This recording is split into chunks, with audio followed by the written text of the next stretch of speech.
Hello, everyone. Welcome back to Base Damage. Hope you are all doing well. I have some very wonderful guests with me today for this podcast. We have Joker, as always. He is super awesome. Hello. Thank you for having me again. Thank you for being on. I greatly appreciate it. I've realized it was very last second. And we also have Spiced Wafers. This first interaction I've had with you, but hope you're doing well. Oh, I'm doing well. It's great to be here. Heck yeah. Now, I realize I should have, tried to get this organized earlier this week a lot better. I've been trying to help. One of my family members was sick, and so I've been trying to help them this week. So, still trying to get other videos posted in between that. It escaped my mind. I was like, oh yeah, I said I was going to do something for a Philly podcast. Shit. So, that's my fault. But we are here. We are ready to do some yapping. We've already been doing some yapping, but I do not mind it one bit.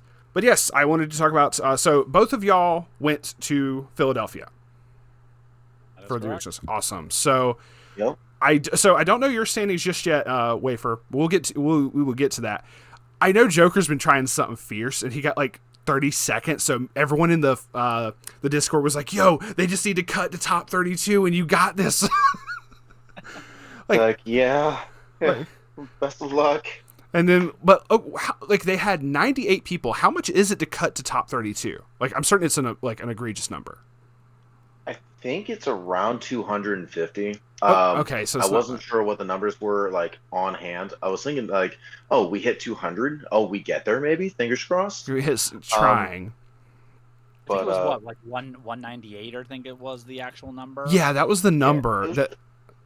It was one short of Houston, and then also too we have I think the place was capped out for Weiss at 200. Really? Oh, it was just far as the venue, they could only have that much because they had other stuff going on.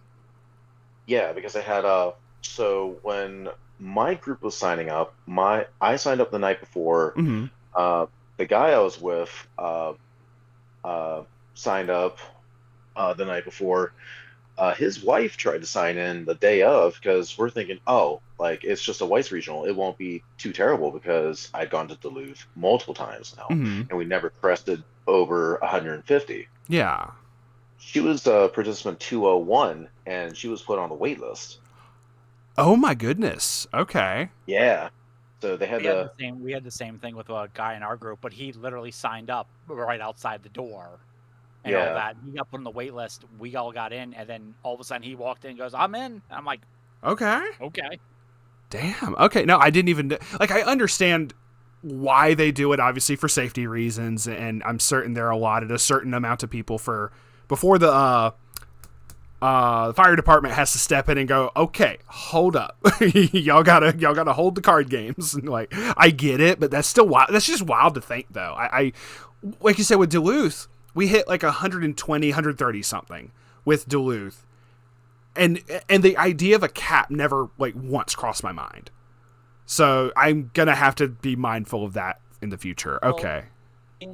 When it comes to the Northeast, I can actually talk on this one. The when we would go to Secaucus in upstate Jersey or White Plains in New York, or the Javits Center was something completely different. We did. They normally hit close to cap almost every one because it is literally the only one on the upper East Coast. Because the next thing over, the next closest is Chicago. Yeah. Then it's from there. So when we get up there, you have all of New York. We have people come from Canada that come to the Northeast one. There was a dude walking around this regional with a Canadian flag and all that. And I respect that though. And I'm like, so we hit cap more, close to cap, if not. This is the first time I've ever seen anybody that I know get put on a wait list for it. But that was his own stupidity. But we've been yelling at him for that because we're you knew about this in advance. Yeah. Why are you signing up while we're waiting in line to get in? That's wild, though. Yeah, oh, my experience has only been with Duluth, so yeah, I didn't even consider the fact that there would be a wait list. And everybody that I knew was just yeah, no, you just signed in day of, it's fine. Yeah, I'm gonna tell Joe this. Yeah, back in the day, Weiss was the smaller game. Yeah, Vanguard's Bushi's bread and butter. Yeah. But yeah, so it's always never So this is the first time, like I said, I've ever seen a waitlist actually be put. But Weiss has had ever since, you know, the as we call it, the Weiss boom. Yeah. A few years ago, especially it was pretty much when Hololive came around. I wonder why. No, I know, right? No, it's all good. It's gotten a lot bigger of a card game. But I'm happy. I'm very happy for that. It's one of those things of I don't want to be any kind of gatekeeper. I never want to gatekeep Weiss, if that makes any sense. Because I've seen where you get certain people over from other card games, and like I'm just gonna use our locals as an example. When there was another card game called Force of Will that it got really big at our locals, but it was all the Magic players shifted from like playing MTG on certain days. They rocked up for Force because they're like, oh, this is this new thing that we can just sit here, like beat all the scrubs real easy, and then like just get all of the prize support. And it just kind of put like a sour taste in my mouth for some of that stuff. I still love like playing that game, but then it also just died overnight. So that's at least our locals it did. But so I don't want to ever sound like I'm gatekeeping Weiss in any shape, form, or fashion. But as much as I'm happy for the booms, I also don't want like the people to show up that are like overtly like elitist, if that makes sense. Yeah, we don't want the spikes, as the Magic players would call it. That's the one thing is like, no matter how good you are at Weiss, that's the one thing I love about Weiss. No matter how good you are, you could be the best player ever. We have a term called getting Weiss. Oh, yes. Where it happens. It just happens because of the RNG element of our card game. It is so fun. Like you can build the most optimized deck and still just go, oh, I'm just gonna eat 12 and die. Mm-hmm.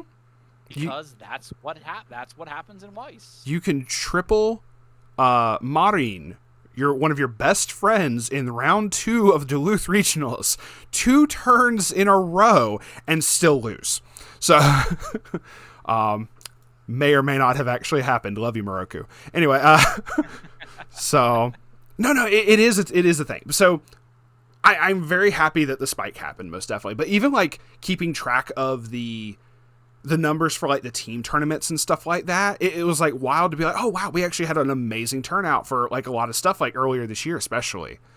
I just remember like making note of, wait, if that's times 3, holy shit, that was this many players, type thing. And then we had 9 people show up for whatever fucking one it was during Springfest. I can't remember the name of it. Oh god, I'll think of it later. It's whatever. But anyway, it was yeah. No, go for it. Oh, you're good. No, if you remember which one it was, please remind me. Bulgaria. Thank you so much, because I made such a fuss about that. Over in Europe. Yeah, it was. I know a lot of those are a lot smaller. Yeah, I mean, there's the only downside, in my opinion, of the Weiss boom is we saw a lot of collectors more than players, which is okay. Cool, collect the card game. It's fine. Like that's the one nice thing. It's not like Weiss is not like One Piece, where product is impossible to get. In most cases, you can get it, but it was like you'd see the Alpha Investments and all that start coming in, and Big B and all of those the investment guys. Like they're, from what I've seen, I've never really watched much of their content myself, because investments and stuff like that I don't care about. I play the game. I buy the sets to play the game and all that. Amen. But I have noticed that there's been like a spike in people just collecting. Absolutely. Collecting and then playing. And it's like, it'd be nice to see some of the collectors actually play, because the game is fun. And get more people playing it than just collecting the shiny cardboard. Please more than just, oh, I'm buying these 50-cent rares so that I can get them graded and then try to sell them for $50 a pop. Like, no. Yeah. Sorry. Amen to that. I will gatekeep the shit out of that. Like, okay, y'all need to fuck off. Oh yeah, 100%. So, but anyway, carrying on. So Spiced. Did you end up topping in this list, because they cut the top 16? Did you end up topping, or did you? Like, how well did you do? I know. I figured I'd ask. I asked because Shiba in the Discord got like 9th, and I'm like, yo, that's fucking awesome. So. So I went. I normally go with the meta mindset. I played slime, but I've gotten I hit the Weiss burnout before regionals. Ah, gotcha. So I was like, I need to go and do something. I'm mainly going to regionals, have fun with my friends. So I'm going into it with a casual thing. So I went with my and a buddy of mine's pet deck called I call it the Duck and the Demon. I placed. Oh, okay, that was you. Okay. I placed it a whopping 96 because I went 3 wins, 3 losses, and 1 double loss because of the time. Oh no. I have a huge bone to pick with Bushi about their new time mechanics. Yeah, there's a lot of people not happy with that. I'm like, my thing is like, cool, do the double loss at a time, but if you're going to take away the turns and all that, give us 40 minutes. Yeah. 35 is not enough. Give us the appropriate amount of time. Yes, because that last game that I did the double loss one, I would have won that game and gone 4-3. I essentially say I went 4-3 myself, but officially it is 3-3-1.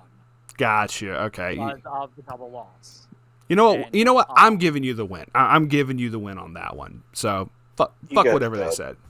Yeah. Yeah. I love Dora. Yeah, that was like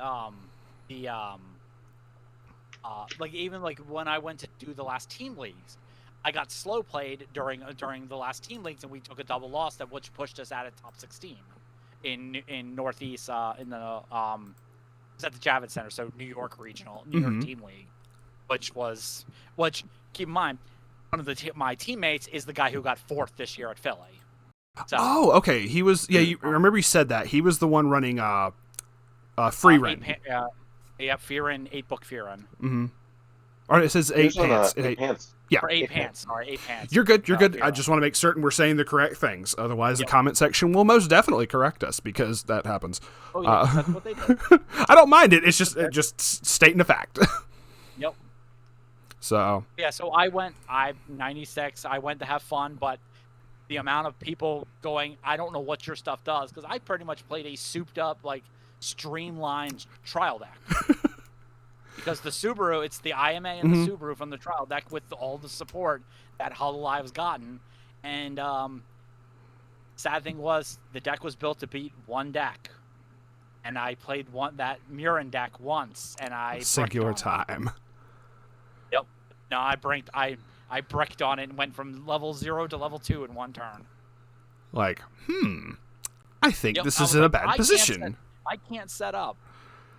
If you want, I can go into the premise of the deck that I played, but we can talk about that later. Absolutely. Yeah, no, that's totally fine. We can get into that. So that's what you were running. I'm gonna make assumptions here because I also already know. I know Joker was on some Hololive shenanigans, but I'll let him be the one to do the descriptions. Yep. So every single regional from the first time to this time and into the future has been Mume Rushia. There you go. Like that is the deck that kind of like how Space Cowboy has Darkness. This is my magnum opus, which is completely and totally fair. Like I get that. It was the first deck I won a locals with, and I just kept it. I kept momentum with it. It's like can't stop, won't stop. No. That is fair. Amen. I get that. Like, that's fair. I also played Hololive at Duluth, so I get that. But playing Riaz round 1 where he says he's going to make all my orcas extinct, I go, no, Chloe, please don't graduate. And she's like, no, I'm going to graduate, bro. Sorry. So.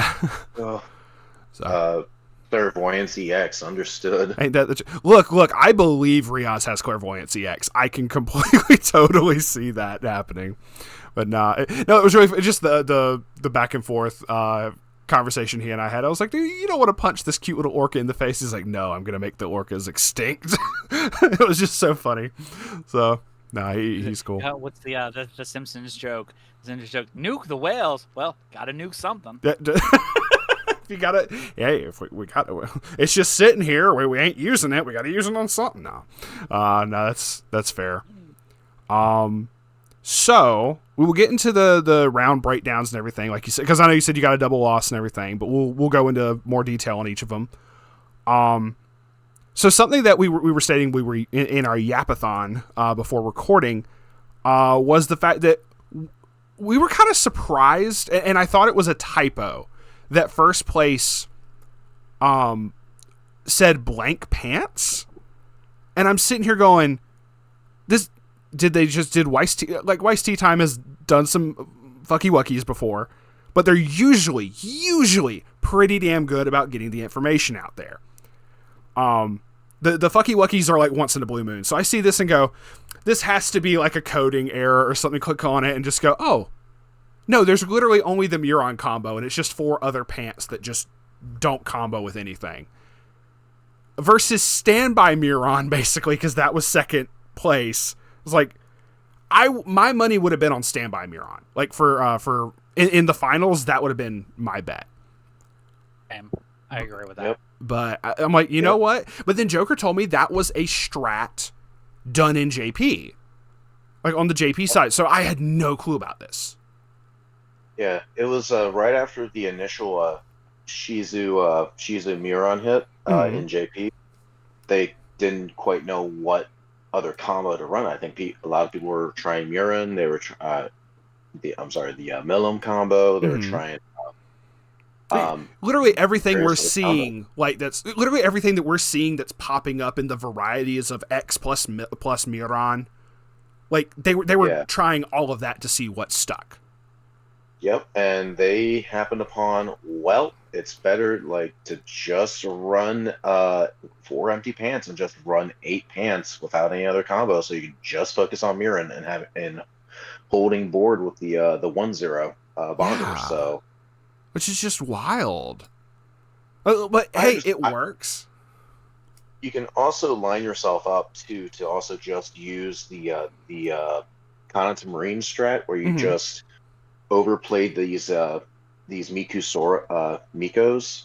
You just overplay the 1-0 and you have to clock encore. You just do that ad nauseum until you're level 2. Oh, okay. That's true. Yeah, so both decks can run very similarly. So that's like the linchpin between 2 of them, is that clock encore. I gotcha. Which we were gonna like. Joker was actually trying to hook me up, trying to see if we could get the person who won to actually show up for it. Which, if they still hit me up at some point, we'll record something else. That's totally cool. I'd still love to get their point of view and everything on it. That's cool. But regardless, I appreciate you trying to help hook me up on that, and I thank you very much. So, well, welcome. Thank you. But still being able to get y'all's like opinions on it and everything is going to be very cool. This entire like regionals is just like a really cool thing. I know. Was it Desmond in the Discord was like, "Yo, Master of Elements Avatar got like 8th place." I'm just like looking at this list. I'm just like, yeah, okay, this is just great. Which I know I mentioned all of this as well in like the tournament report and everything, but this is just a really neat setup to me. I just think Slime is gonna have its time at some point. Something's gonna happen. So it'll be between Slime, SDS, and Overlord. Yeah, they have to hit all 3. Yeah, they do.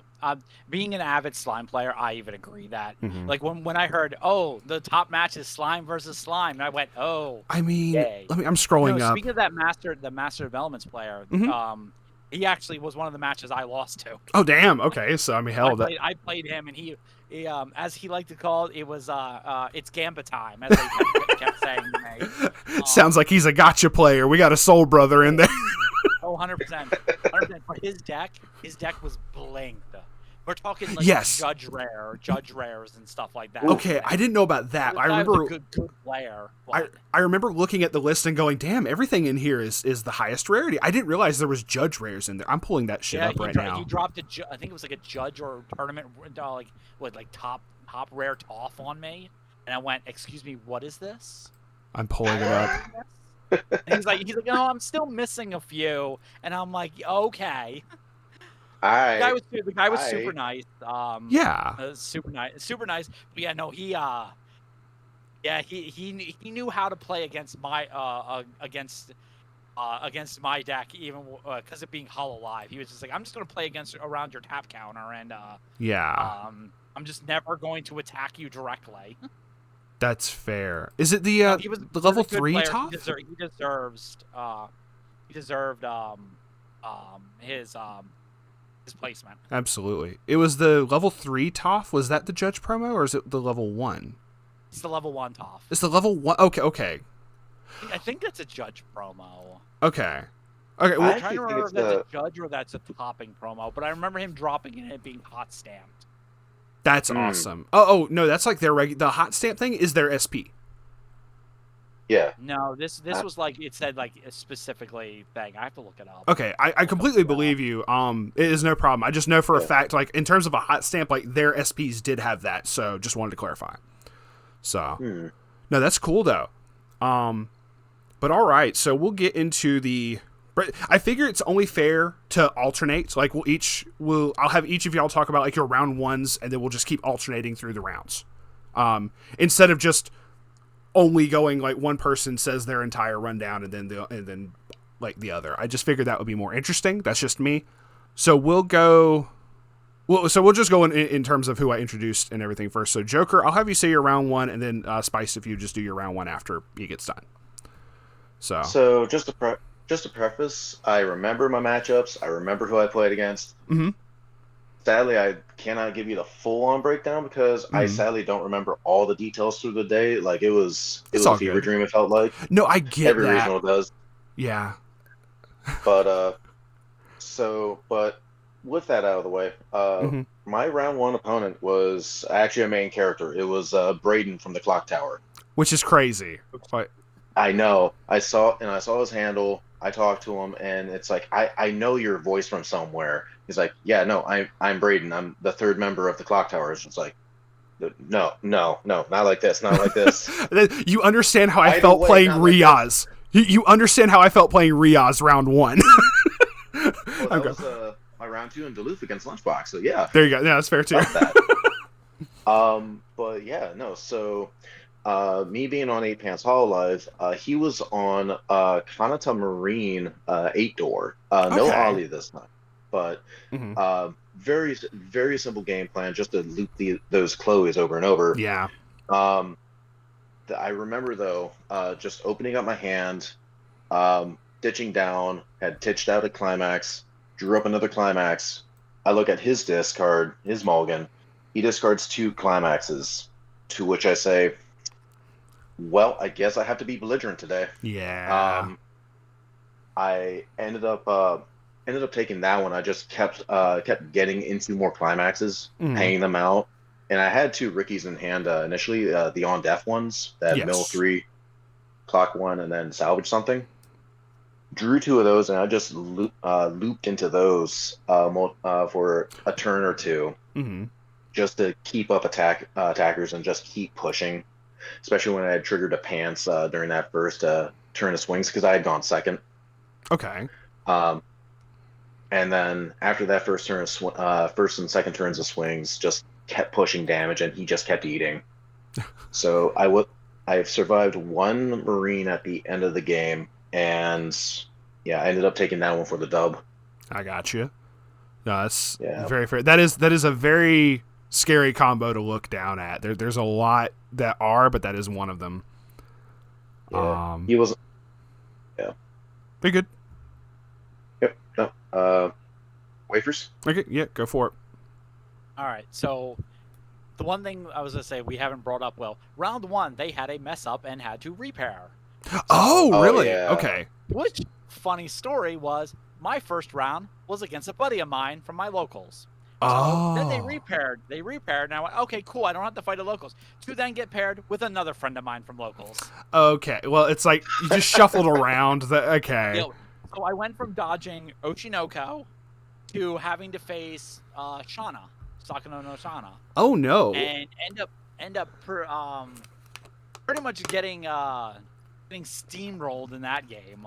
Did you feel, since you said it was someone from locals, the other one did you feel more confident against? Oh, the Oshinoko. Technically, Oshinoko, it depends on like the build I know he is playing is horrifying. Okay. So I was kind of I was pretty much in a round one loss no matter what. Gotcha. I know both those decks, and it was like I think Shauna had a better shot against Shauna than I did Oshinoko, especially with how his deck is. Which is but saying I also something. know the player really well, and Mhm. he has not the best luck. Great guy, not the Yeah. best luck. So I was hoping that when I'd have to play him versus the other guy who is another friend of mine from way back, and he ended up. I couldn't really tell you really what happened during that game, but I just remember it being. I just couldn't cancel to save my life during it, and then. I gotcha. It had an extremely close game towards the end because I was able to get my level 3 combo off, Mm-hmm. my level 3 Subaru combo at level 2 off. So I had my whopping 17,500 power walls up, and I just ended up taking chip damage throughout the rest of it till it was just like I'm gonna go for the Shauna Burn, and then the Shauna Burn just wrecked me. Damn. Mm-hmm. They need to make Yuji so it's like both players can't like do fucking auto. Anyway, sorry. Yeah. So it's like my thing is like, so my deck, just to give a little preference for the audience, is they said it's the modified trial deck. So it runs the IMA level 1 combo that lets you top check, get to level 1 or higher. Mm-hmm. And then it goes into you run the back row IMA and the back row Choco from the trial decks, which then lets you play an event, Mm-hmm. a 2-1 event that lets you play the level 3 Subaru out for free, which then the Subaru is 1 hexproof cross turn, and then also during the battle that it's currently in or that it goes into, you cannot play events or backups against it. Which is like kind of play, crazy. Which while on play lets you search your deck for a character, and then on climax play, till the end of your opponent's turn, it gains power. Like it's instantly on climax play, it gains 1,000 power for everything else on your board. So you have the Subaru herself, then you have the back row, which gives it another 1,500. Then you have the Choco Brainstormer that gives specifically that Subaru and that IMA from level 1 1,000 extra power, Mm-hmm. plus the power from everything else. So on my turn, when I'm swinging into you, I'm swinging for 17,500 and 16,500. So two 17.5s, Mm-hmm. 16.5. And then on the clapback, my characters sit at 16.5 and 15.5. Which is just like come at me, bro. Levels of it's pretty much. I'm gonna build a wall. That's why I said earlier, the deck is built for Muren. Yeah. So that's a nice. You want to keep a wall? My wall's bigger than yours, and you can't. And when I swing into you, you can't back up or event it. You can't. You can't anti-change at that point because, like you said, the Subaru's early play.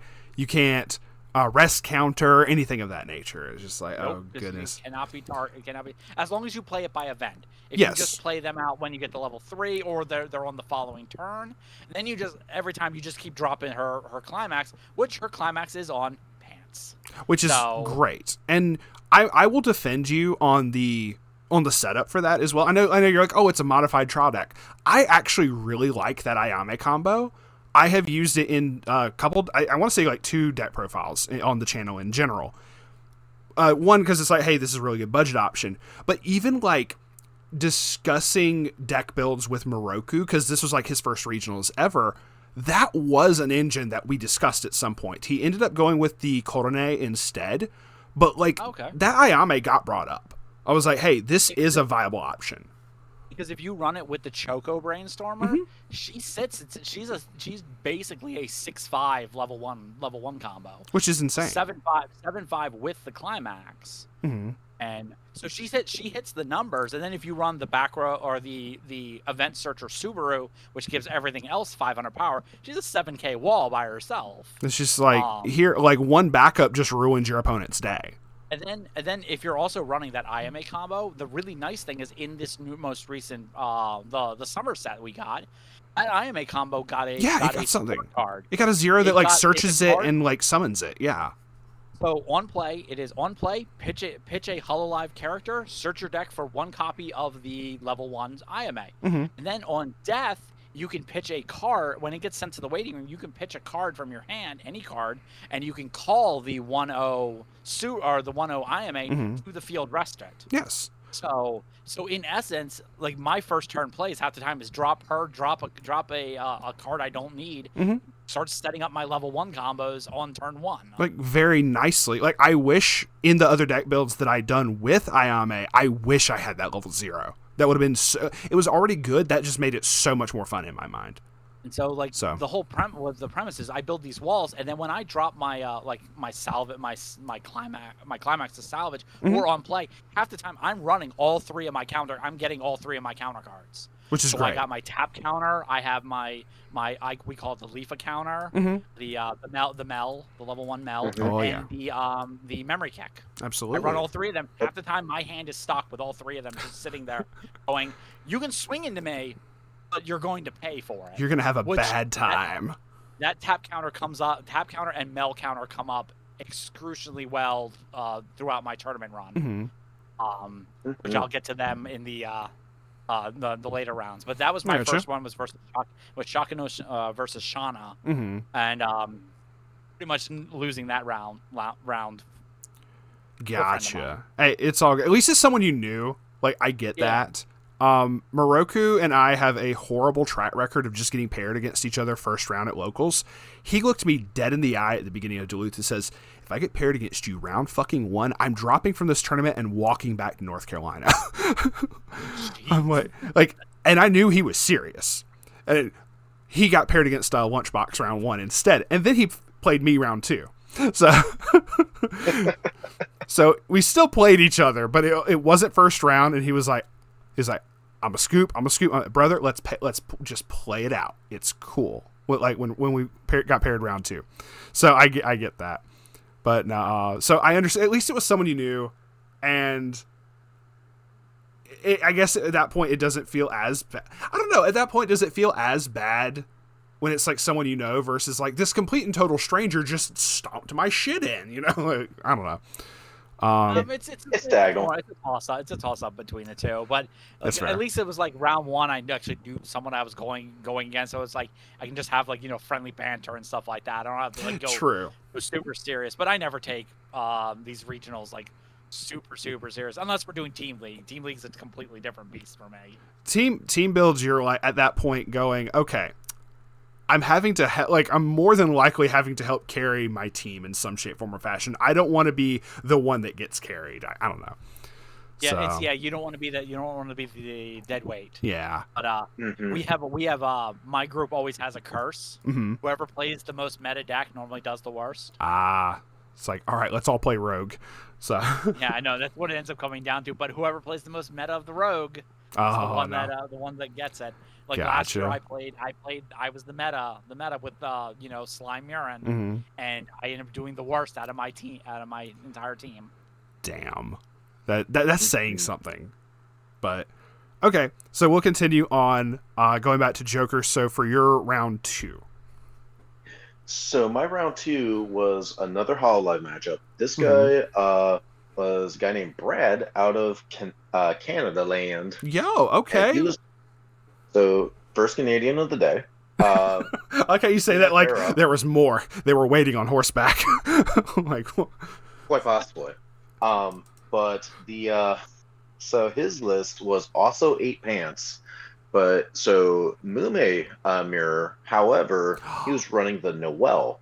So he had a combo at 0, 1, and 2 combos at 3 to flex into. Oh, okay. So, and that Noel combo is a lot like the, if I remember correctly, it might actually even be the exact same as the Rimuru combo from set 2 that folks are now running as part of 8 pants. I think you're correct on that. I think it's like almost mirror copy. Yeah, you sack climax at the end, beginning of Encore step, and you Operation Tornado for character from Grave. So for folks that don't know, mill 3, salvage level X equal to the number of characters that you mill.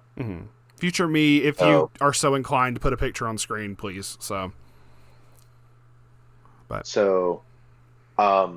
was. I don't want to call it scuffed because both of us had fantastic games where we just had climaxes in hand at all times. We both ate decent amount of damage. Spread throughout the game, but he was able to stabilize a little bit more, and he put me in the spin cycle with the Noel level 3. Got you. Okay, yeah, so the only having a I think I had maybe a 22 to 23 card deck. I had a decent amount of stock. Yeah, that's the But mill one. That's like super crazy. yeah, Yeah. Okay. yeah. So it's mill 20. It's a combo that's mill 20 and mocha. Yeah. So you mocha two off the top of your opponent's stack. So it was a case where he would go and he would side, um, and he had the Suisse in the back row as well. So drop climax, rearranged, Hmm. have the choose your trigger on attack.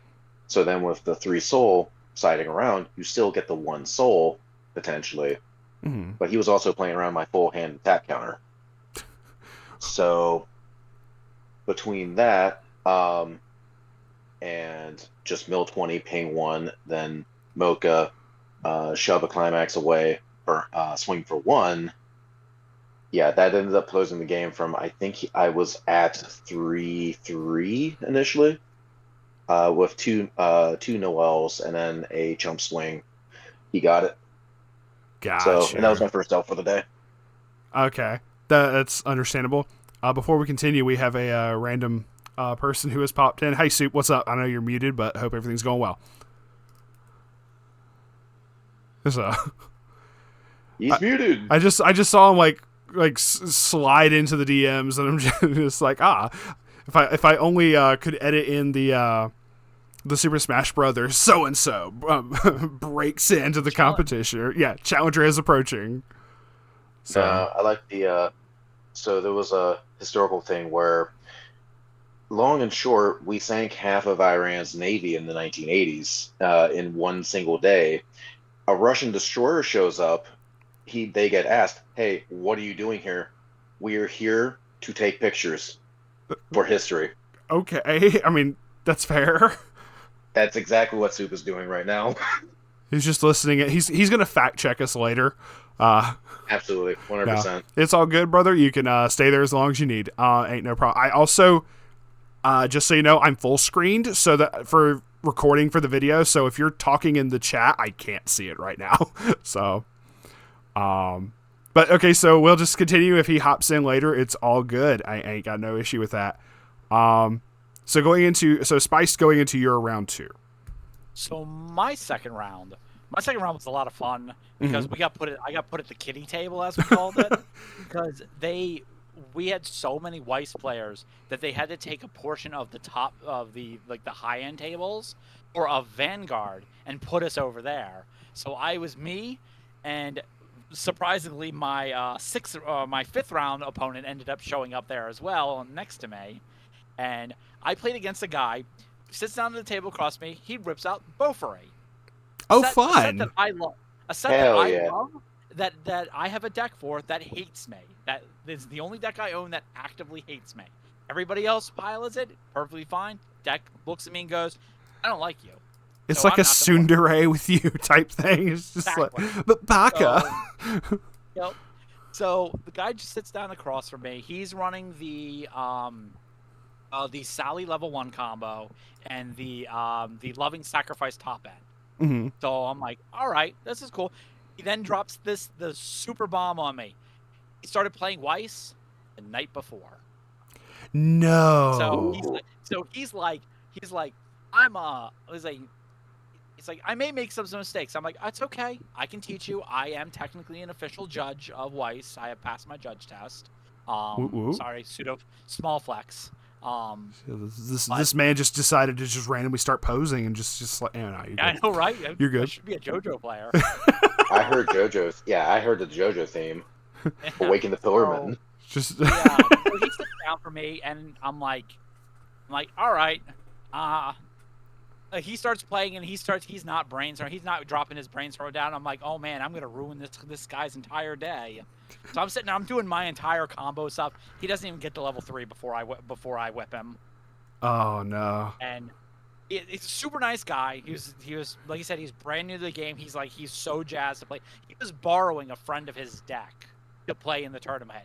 He was mainly playing for the promo, he said, but That's fair. he was so jazzed to actually learn how to play the game. I was like, good, keep playing. No, I'm like, you can see this. This is not even like I was showing him my deck. I'm like, this is not a meta tier deck, and it can still do stuff.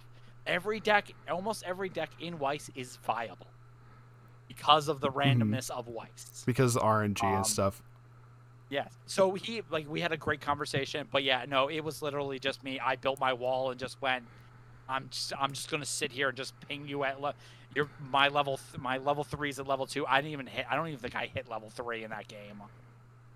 And like you heard this guy say, "Oh, I just started playing last night," and all I can imagine is just the one little clip of Tom from Tom and Jerry just getting that evil grin of just like, so you don't say. Yeah, you don't say that you only learned how to play. So I was coaching him through while we were playing. Technically, there was a chance I could have lost to me teaching him. That's fair. But he also didn't he had a brainstormer in hand and didn't know what a brainstormer was. Yeah.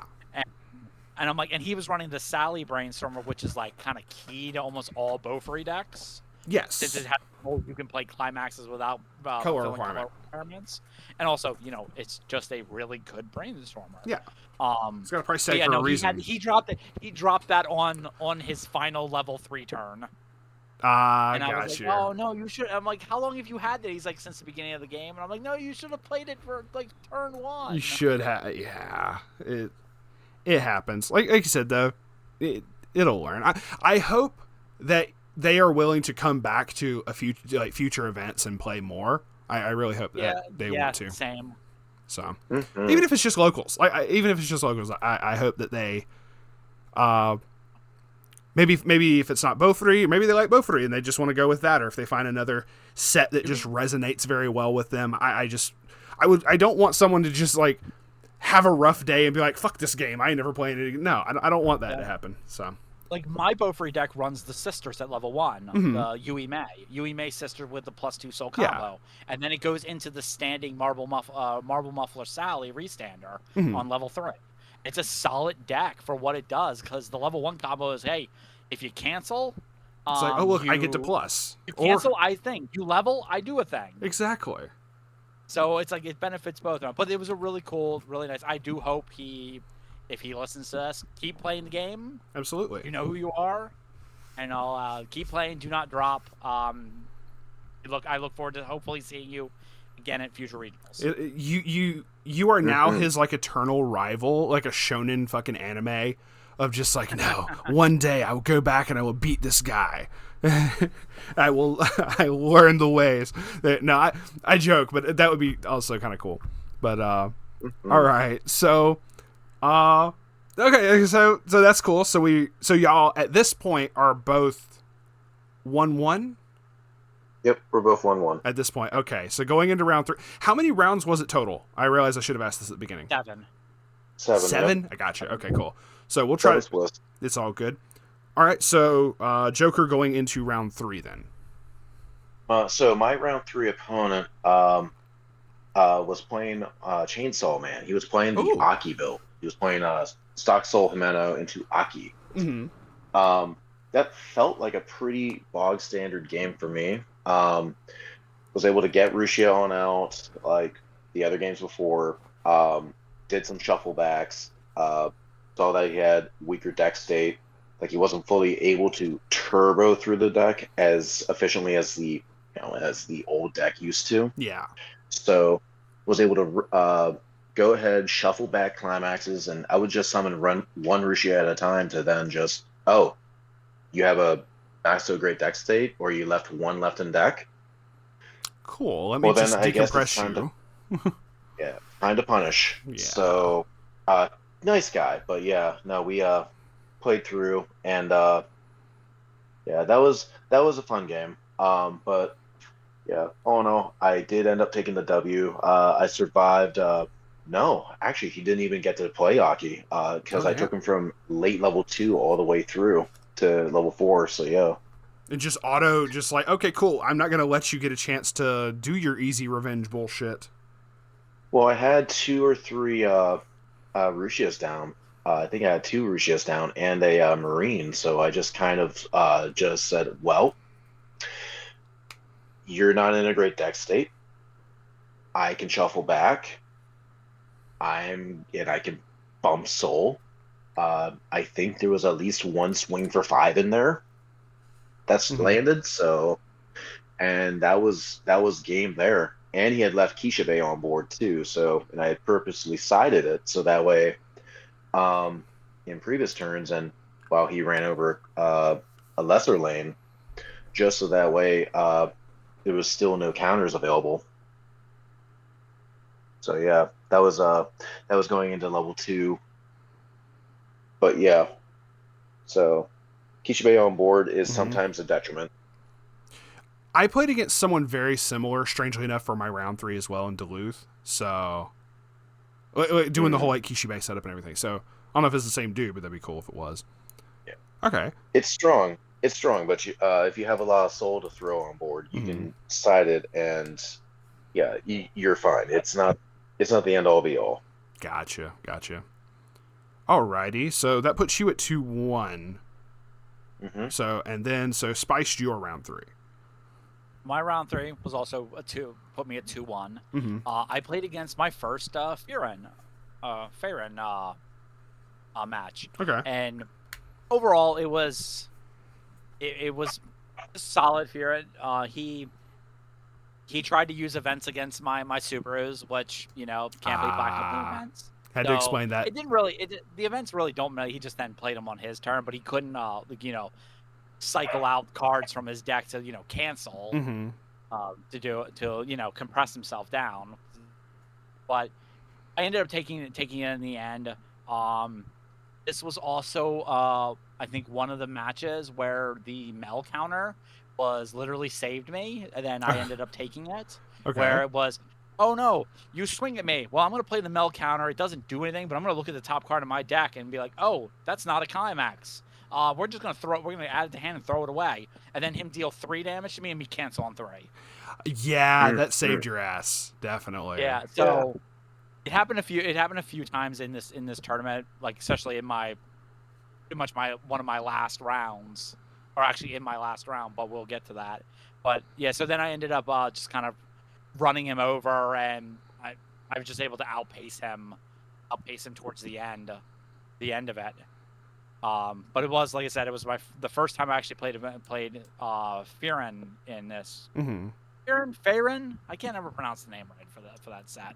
It is all Yep. good. They are all like German names throughout I think most of them. So it Yeah. is. Free run. I remember like I called not Himmel, not which is also German. Someone and they politely informed me on one of the videos I was talking about free run. I had called him like hater, Hater. but it was like Haita. And I'm hoping I'm pronouncing that correctly now. If you're watching, I apologize if I'm not. But they were like, yeah, you like they said, hey, I know some people don't know how to pronounce this properly. This is how you do it. They did it very politely. There's no like crazy things or anything. The wind just said, yes, you're saying German incorrectly. Um, but I was like, yeah, this guy's a hater, and I was like, oh, I've been saying this wrong the whole fucking time. Shit. So, but no, it's all good. So I understand with like, see, it's like free rent, so I can understand someone looking at that and going, I don't know if I'm saying this correctly. Oh well. So I I get heard that. Mr. Free run being said multiple times, so Yeah, that's what I've been I going think with. PTSD. I think it's At this point, we're just going with the Free run. crowd. Germans, please don't hate us. I say this when I took like 2 years of German in high school. Anyway, because I'm like don't remember all of it. Anyway, all right. So that was round 3. Anything else for yours before we go on? Nah, nothing else, nothing Gotcha. spectacular with mine. Gotcha. So round 3, y'all are both 2-1. Joker going into your 4th. So going to round 4, I sit down to SDS, and Oh, fun. I'm looking at it. Yeah, so I'm looking at it, and I'm talking with the guy, and ends up being Wolf Atlas. He ends up joining up the Discord the same weekend. Oh, heck yeah. Um, yeah. So, but he wasn't running. He was running stock stole pants, but he wasn't running the Elizabeth. And I was talking to him about it, and he's like, Mhm. "Yeah, no, I really enjoy the Holy Knights deck a lot more." It's just like, "Oh, Okay. this is based. I like this deck a lot." Based So damage. it's a Anyway, yeah, go ahead. yeah. So a pretty pretty standard game. He was trying to look into getting into the his level 2 game. Level 0, level 1, pretty standard. I push damage because I'm 8 pants. I'm constantly getting climaxes back into hand. Mm-hmm. So that's a pretty standard gameplay loop. Fair. Looping brickies to keep keep up the assault and get pieces. That's fine. That keeps on happening. The When he gets into level 2, he has a engine at level, or I say an engine, but a an early play package that can come down. It's 2 level 3s. If there's a particular level 1 in a clock, Mm-hmm. you can. It's a 1/1 assist with an alarm. Um, it's a Hauser. You can play this Hauser, and when you play the Hauser, you can pay an additional stock cost to then summon a Gill Thunder from your hand onto the board as well. So you can throw 2 level 3s without too much other cost. Mm-hmm. So he wasn't able to get that set up. I was able to keep board and hold board with Rusia, kept on doing shufflebacks, and also he did not get a level 3 turn as well because he went from high level to 8 blocked at least 1 swing, but he was still able to eat 2 instances of 4. Ooh, Um, gotcha. yeah, yeah. I had a pretty reasonably stacked hand at that point in time, so like having tap counter gain extra resources back into hand, including a climax swap to loop back into it. Should I draw into a climax later? Mm-hmm. Yeah, that was in fact a game, but it was a good one. It was a fun one. It That's definitely fair. like on my toes. Um, yeah. So, and maybe I'm wrong. I'm trying to remember if I know definitely like the level or the first round 3 definitely did not get a level 3. Um, Mm-hmm. you might have. I'm not sure. Do not remember off the top of my head. Just going back through it right now, but yeah, I do not remember. If Hendrickson came down, he did not do anything. He was able to maybe get a swing and swing and burn for cancel, but yeah, no, not much came of the Hendrickson. Was able to close out the game with Mm-hmm. shufflebacks and swings. Gotcha. So that puts So you ended up 3-1. getting, Okay. I'm literally writing this and down then as we go so I can remember. So. oh Lord. And the funny thing with him is that he was also in Houston and played against Fanta, and he took the game against Fanta. Oh wow. Okay. So, so we were talking later, and he was like, and we were talking about my list, and he's like, yeah, yeah, I played against because I was talking about trios, Mm-hmm. and it's like, yeah, no, I had a couple friends. He had mentioned a Don Machi list that was Bar Tours. It's like, is it this guy? He said, yeah. I'm like, yeah, no, that was my one of my trios partners. It's like, oh shit. So shout outs to Fanta. You Hell are yeah. one of the homies. Wolf Atlas as well. You're both invited to a cookout. Um, got your vengeance. But Hell yeah. yeah, no, Wolf Atlas is really cool. Definitely hit him up on SDS decks. Got you. I love how Joker's Not just to like, I'm picking every person now that is the resident X set expert. And that is just so I go to Soup for Macross. Go to this guy for SDS. So I'm loving this. I'm loving this just narrative. Sorry. Oh my goodness. oh yeah, no, you're good. I'm also just getting loopy at this point. Oh, I agree.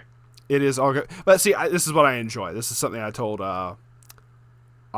This is something I told because very recently, Lunchbox actually invited me on his little podcast thing where or his Weiss call-in show thing, and that was one of the things he asked me. He was like, "What content do you love?" And I'm like, "I love the podcast because I get to bullshit and talk with people and just have fun. It's my favorite." So Amen to that. so that's fair. Amen to that. So SDS round 4 for you. Mm-hmm.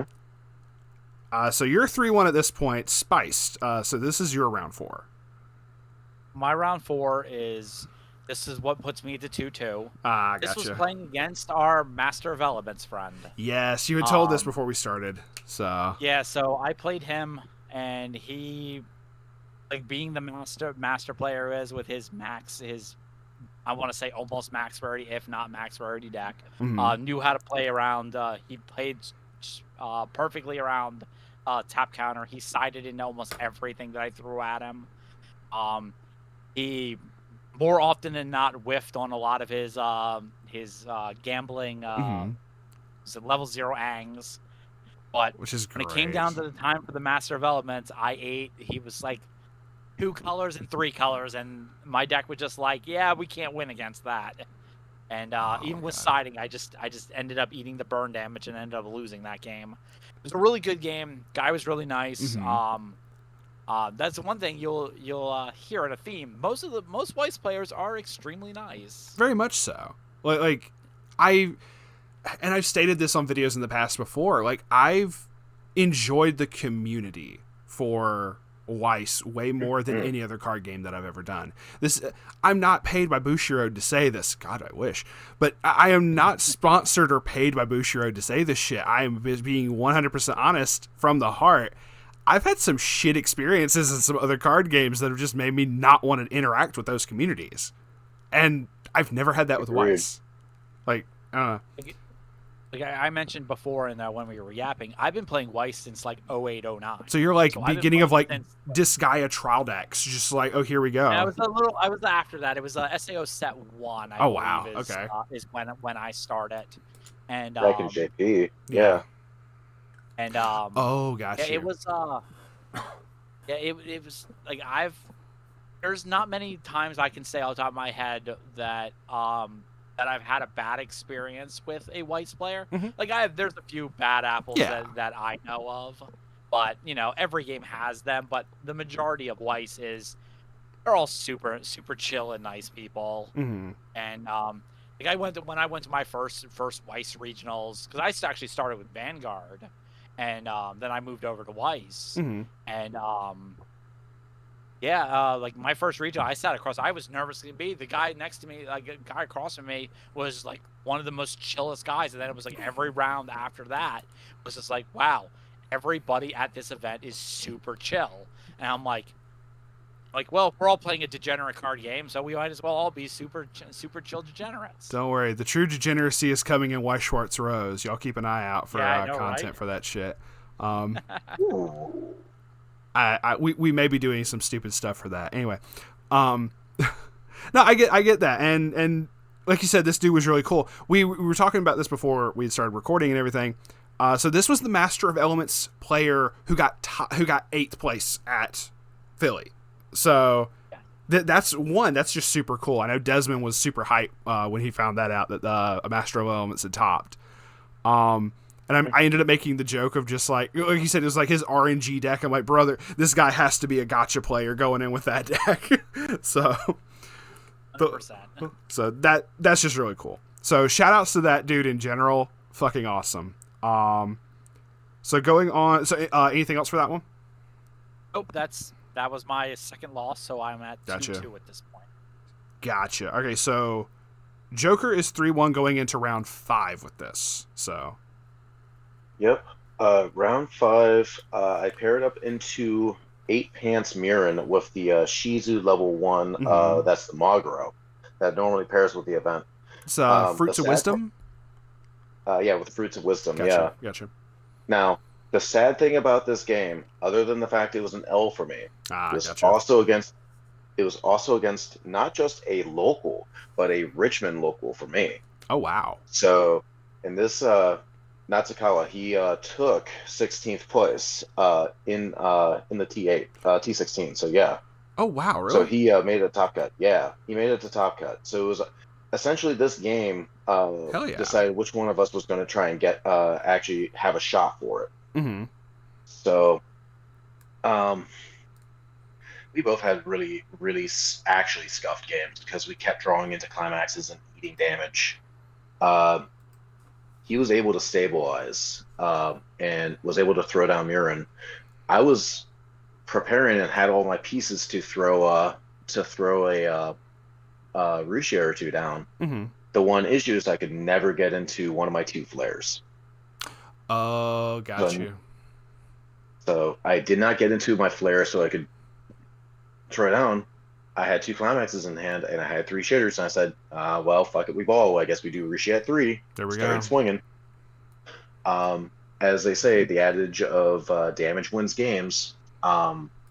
So I did knock him into 3. I was still high level 2, so we were pretty neck and neck in damage, and he was able to go for the region, closed it out with Benimaru Burns. So, yeah, was able to get one Ruchia down in between, but yeah, it was not the greatest. Did not feel that great. Gotcha. It was one of those you get Weissed. It do happen. Yep, it do in fact happen.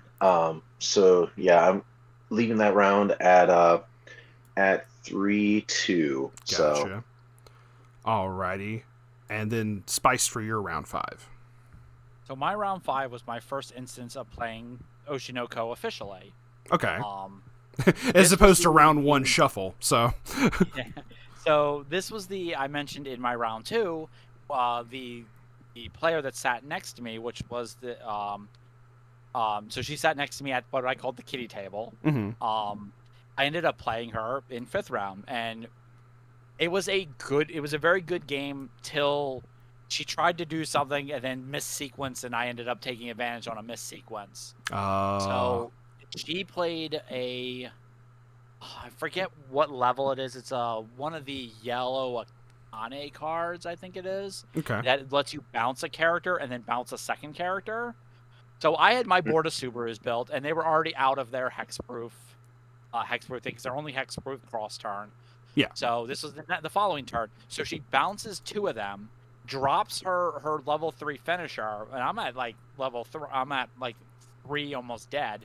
And I have 1 Subaru left on my on the far side, and she puts her finisher Akane on an open lane, and she goes, okay, I play the climax, I go into the attack step, and she swings on my standing Subaru, and I went, honey, please, I pay 1, tap counter her finisher. Because she instead of swinging on the open lane, the 2 open lanes that she had, she swung on the other one first, and I tap countered her finisher, which she only had 1 of it out. So I only took the 1, and then I ended up, as I said, I refreshed the deck going into it, and then my deck decided to be extremely rude to her. Oh God! And I drew the tap counter again off a draw. Oh my God! Oh Lord! Okay. Yeah, so I'm like, that the happens, first thing out of my mouth was, deck, that's just mean. It's like, why would you do this? I ended up proceeding to go in and just drop my other level 3 Subaru, my off finisher one, and I ended up just building board, and then she died on the first hit. The first hit before even going into combat in the rest of her field. But yeah, if she sequenced it, middle lane first, that was open, and then going into her finisher, I would have lost that game. Gotcha. But her missequencing cost her the game completely. Damn, it's one of those things you got to pay attention. I felt bad, but I'm like, man, if you got open lanes, you swing open first. You don't want that counter. Exactly. Especially because I run tap counter. Because when I get them, since I get them through my searches and salvage, I have to reveal it. So I'm like, I have tap count. I'm revealing tap counter. I'm putting it into my hand. I'm revealing all my other counters. So I'm full countered up. You got to play around it. But other than that, the game was really good. But with that missequence cost her the game. That put me at my 3-2 with that. 3-2. Got you. It's one of those things of if you see the threat, you gotta play around it. So it's understandable though. If she would have sided, she would have been golden. Yeah. But she went front. She's like, I'm gonna frontal into this. Subaru was only like 11K at that point. Oh, okay. So easily, much more able to be gotten over. Gotcha. Yeah, even gotten over, but she swung into it, and I went, should have sided. Like I told her after the fact, I was like, you probably should have sided into it because that would have got around. I wouldn't have been able to tap down your finisher, and your finisher probably would have killed me. Because I believe it's the finisher that Icy Tails for zeros. Oh, Uh, level 3? Yeah, I think it's the She level was- 3. Yeah, I'm not as familiar with the names, but I same. do recognize the 8-choice deck. Got Yeah, you. that's what the deck was.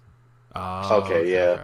No, I don't think it was 8-choice. It was a weird match because she ran the pseudo cats combo or the cats package in the Okay. level 1 blue cats package. I need to look Yeah, this back up okay. again. I believe you. I'm just not remembering the cards right now, so I'll just have to look at it again later. I got you. Going The into cats, 2-1 the Mel. cats package is dual laners, and yes, it's the choice level 3 that is Icy Tail 3 burn 2 for every level 0 when they cancel. Scared the Thank shit you, out of me, Conscience. brother. Thanks. I've done my Thanks, part. Drew. Suit from the top Yeah, rope. he came out of nowhere. He's like, I know. He said, "Obayawo, Shiba, you." Nani? Go. I was like, he practically just went, actually. Oh god! Especially because That was great. I had his volume I had his volume turned up for me from the last time we recorded. Actually. Actually, you're good, dude. That was funny. That's hilarious. Okay. Oh god. Okay, you were finishing up talking your round 5. Yeah, that was my round 5. You're good. Okay. So y'all are both 3-2 at this point. Okay. So then Joker, you're round 6. So my round 6 was against. I want to say she was a new player. Like, kind of gave me the impression of a newer player. She was running 8-door Eatski. So first Quinset matchup. First and only. Thank goodness. That deck is scary. You said that, and one Joe of the just ones- like shuddered somewhere. Pretty much. I'm not a fan of that deck. I have a funny story after this, but go on. So we have, again, this is nothing really out of the ordinary. There was a correction that I had to give her on sequencing of how the clocking and then clocking drawing and then choosing your level works. Oh, But gotcha. other than that, it was a pretty standard game. I was sweating a little bit because now I'm 2 losses. I have to like actually clinch up and actually play as clean as I can. I actually make a misstep, like second to last turn of the game. I go and I play down my Rushia because I have a single Rushia out. I grab up a character from grave, add it to hand, and then start to tap. Go to say, okay, go to attacks. Start to tap, and I said, oh wait, I forgot to shuffle back. Oh, She's no. on a small deck. She's like, yep, nope, this matters. And to which I said, correct, absolutely. Swing, and she still eats the damage. Ah. And then she double eat skied me the turn afterwards because she got up into mid to high level 3. So probably like 3-3, 3-4. And she drops down her finisher. And the reason why I say it was crazy is because she had a shitter lane. She swings with it. I eat that. I go into level 3, so I'm probably 3-2 at this point. She swings with the and does the burn. The burn 3. The burn 3 sticks. I'm at 3-5. She does the mocha. And mocha for 2. Cool, neat. That goes back. Check 3. 1, 2, third is a cancel. That goes to grave. Burn for 3 on the next attack. That cancels. Mocha 2. Pull 1 off. Swing. Swing for 4. 1, 2, 3 cancels. Damn. So, and then I proceed to then drop a full hand of Ruchias, shuffle back 12 and then say, all right, we ball. Good And luck.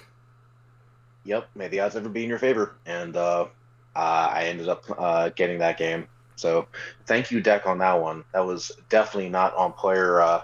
That was definitely not on pilot. That was definitely on deck at that point. So It so do yeah, happen, but got you. yeah. And I didn't drink as much gamer subs that day, so I was in kind of a brain fog at this point. I had an energy bar, and that's about it. You should never go to a regionals without your having the appropriate energy drink. That's why base damage is sponsored by Gamers. No, kidding. No.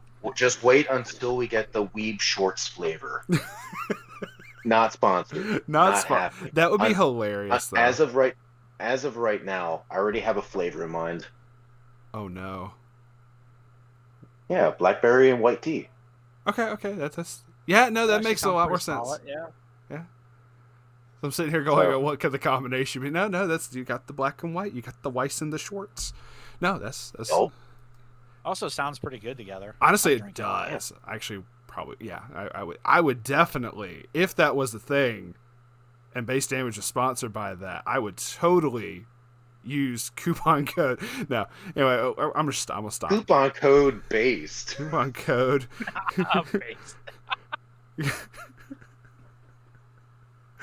I mean, to be fair, base damage. Yeah. Gotta abbreviate it somehow. You gotta do base D. Yeah, no, that's. Oh my god, I love it. I love it way more than I should, actually. I can imagine Joe just listening to this episode, just shaking his head, just like, oh my god. But okay, so that was. So you're 4-2 in your 6th round, and so then Spice, this is going into your 6th.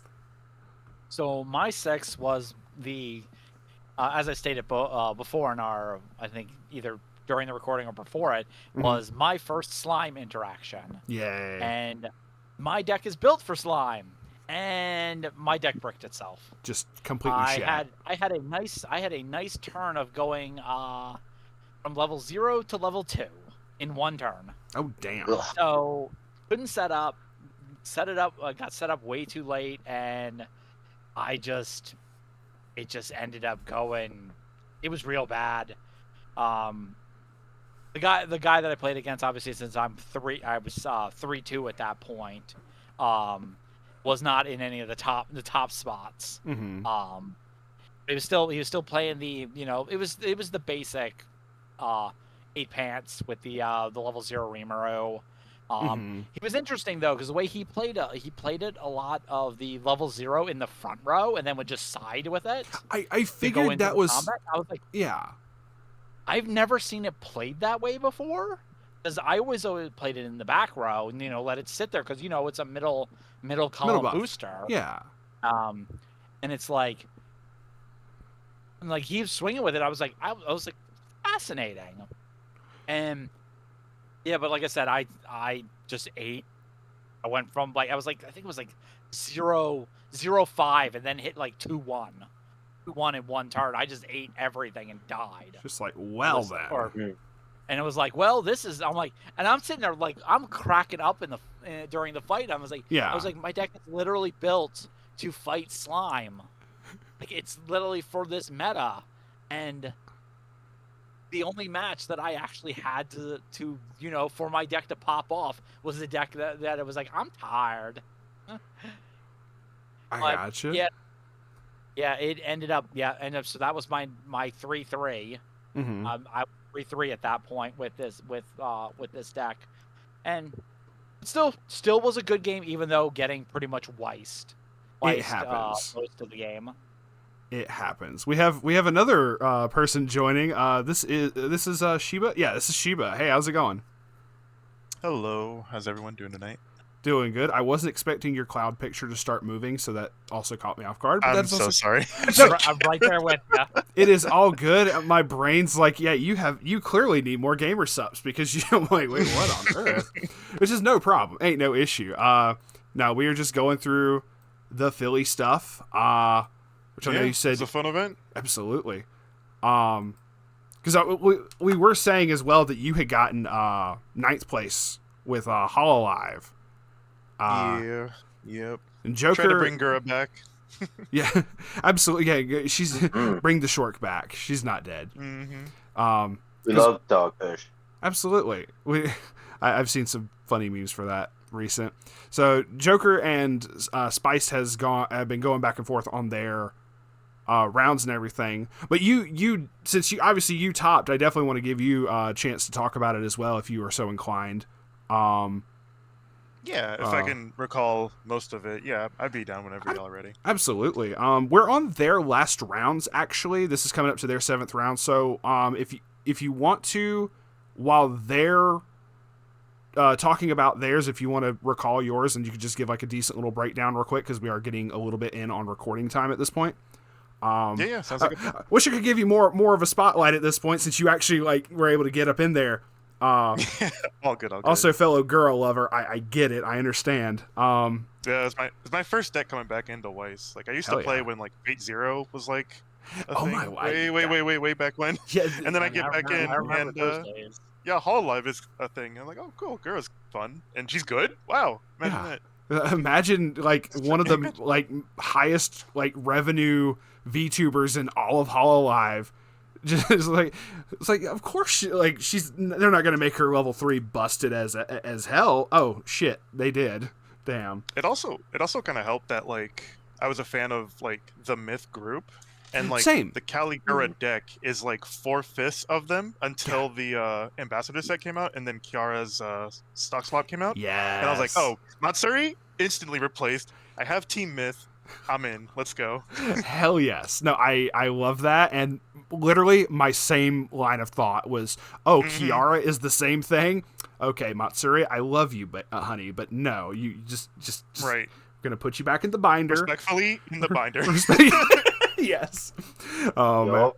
So all right. Because it's flexed into other decks. Yes, I need more copies of it to be complete. I mean, I still have plenty of copies of Matsuri, but I also just like how the Kiara looks. That's just me. Anyway. I do too. Yeah. But all right, so we'll finish up Joker's and Spice last round, and then we'll let you have the spotlight for a little bit here. So going into the 7th round, Joker. So you're 4-2. This going into 7th round, and then Spice was 3-3. So all right, so you're 7th. Yep. So my 7th round was against another Nova Maryland local and frequenter of the channel, Gadget Man X. Heck yeah. So and he was on Bochi the Rock, which is one of, along with Itsuki, is actually one of my least favorite matchups, in my opinion. I mean, they Just have a very lot of, similar card effects at that point. The level 1's just a mirror copy of Itsuki. Like, Actually, for me, it's the zeros. It's the Really? zeros that, yeah, like the yellow zero. I think it's an event Rize, and then it is a, the more important part is a stock bomb. And since a lot of my zeros are on Oh. def, yeah, a lot of my zeros are on def. So, in order to get those effects, I have to go to grave. it's Since I don't go to grave, I don't get to plus at It's- zeros. it's so. like the Hakuro from Slime, just like ruining your day with that kind of thing. Yeah, and like I've already established what's effectively my 50. I'm like there might be flexes at some point, but honestly, I think this is it. This is the list. It's worked so well for me. Mm-hmm. But back to round though, we slot into each other. We're looking, and we get. I think it's like before this round starts. There was the announcement of, hey, if you are X2 at the end of this, stay where you are. It's just like, oh, there's potential. This actually matters. So we look at each other and we say, and we just kind of like sigh. We groan a little bit because it's me versus him. He has not had the greatest success against me and on Rishia, so but we played it out. We had a really solid back and forth. So things were going to stock. I wasn't able to get as many pluses, but he wasn't able to field multiple bombs at a time. So that ends up working in my favor. That's fair. That's fair. And I was able to do at least one shuffle back, but I get to we get to round 3, get to level 3, and the wild part for this one, because I said that both 6 and 7 were kind of wild for different reasons. Mm-hmm. 7 was wild because I was able, I was not tap countering. Did I memory kick? Possibly. I think I memory kicked. It was a while. This wasn't the wild part. Surviving the double.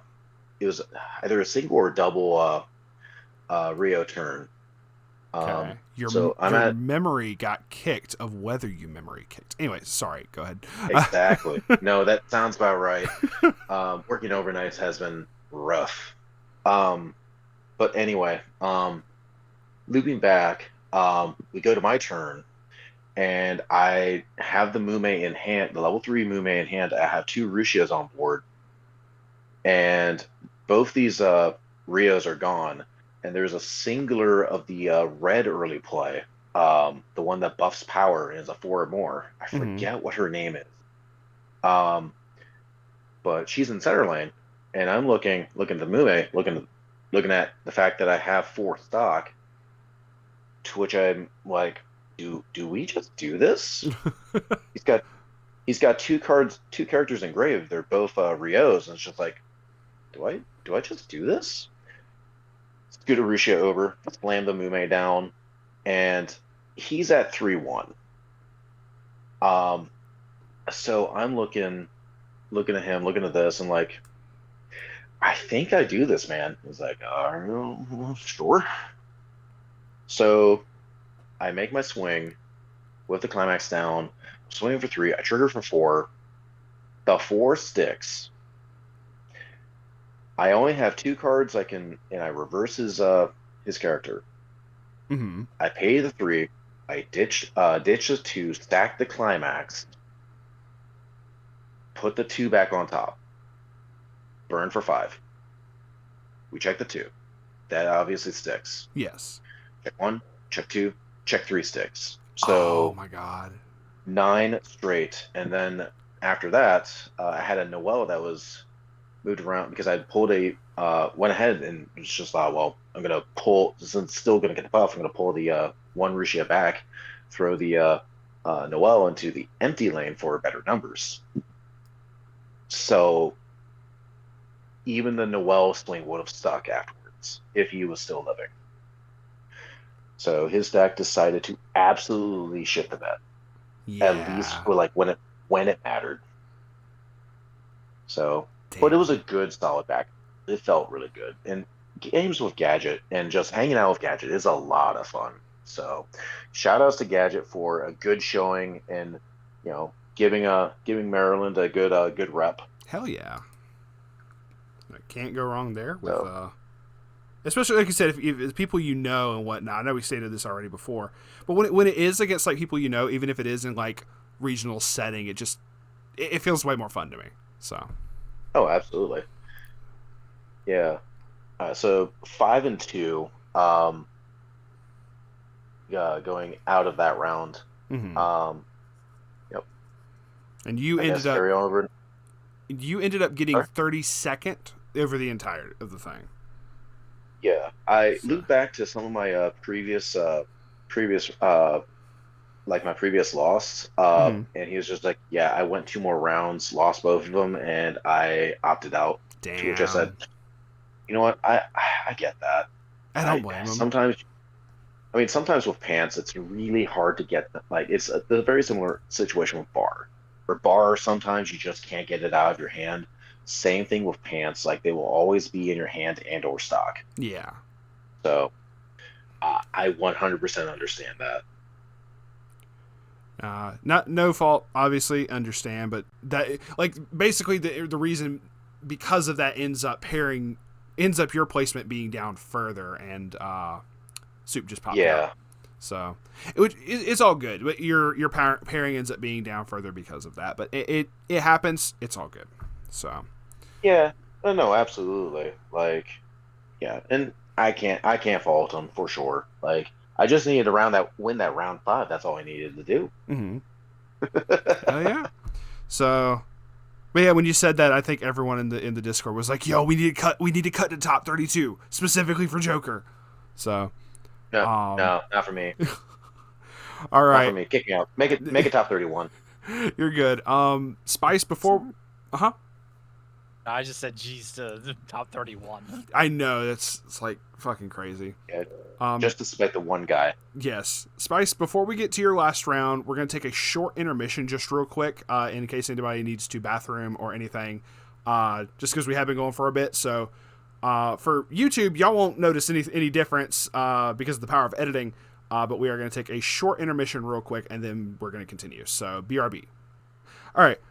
So we are back from the intermission. Just had to do it real quick then. So we were getting to Spiced 7th round. And this is a doozy. This is a doozy. We were talking about this before the recording, and also waiting for people to come back from the intermission.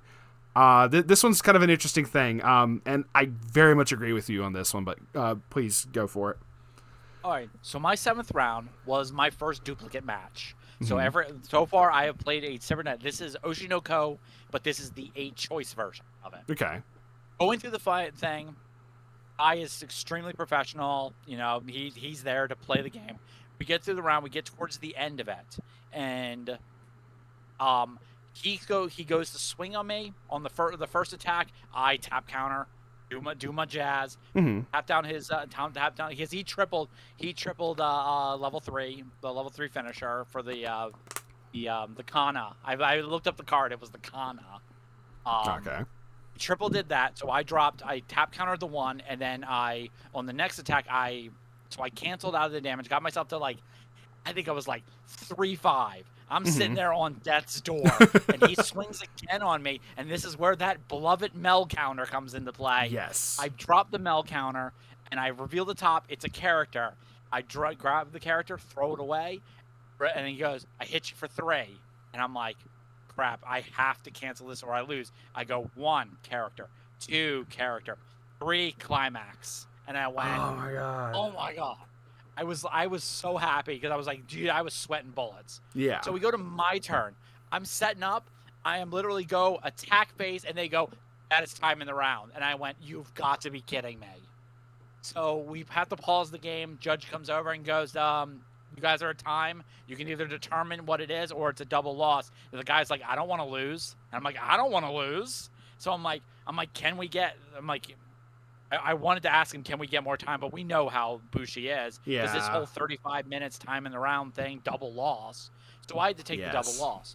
So after I took the double loss, I went, for posterity's sake, can I do my attacks? I want to see if I would have won that game. Yeah. The guy's sitting at 3-1.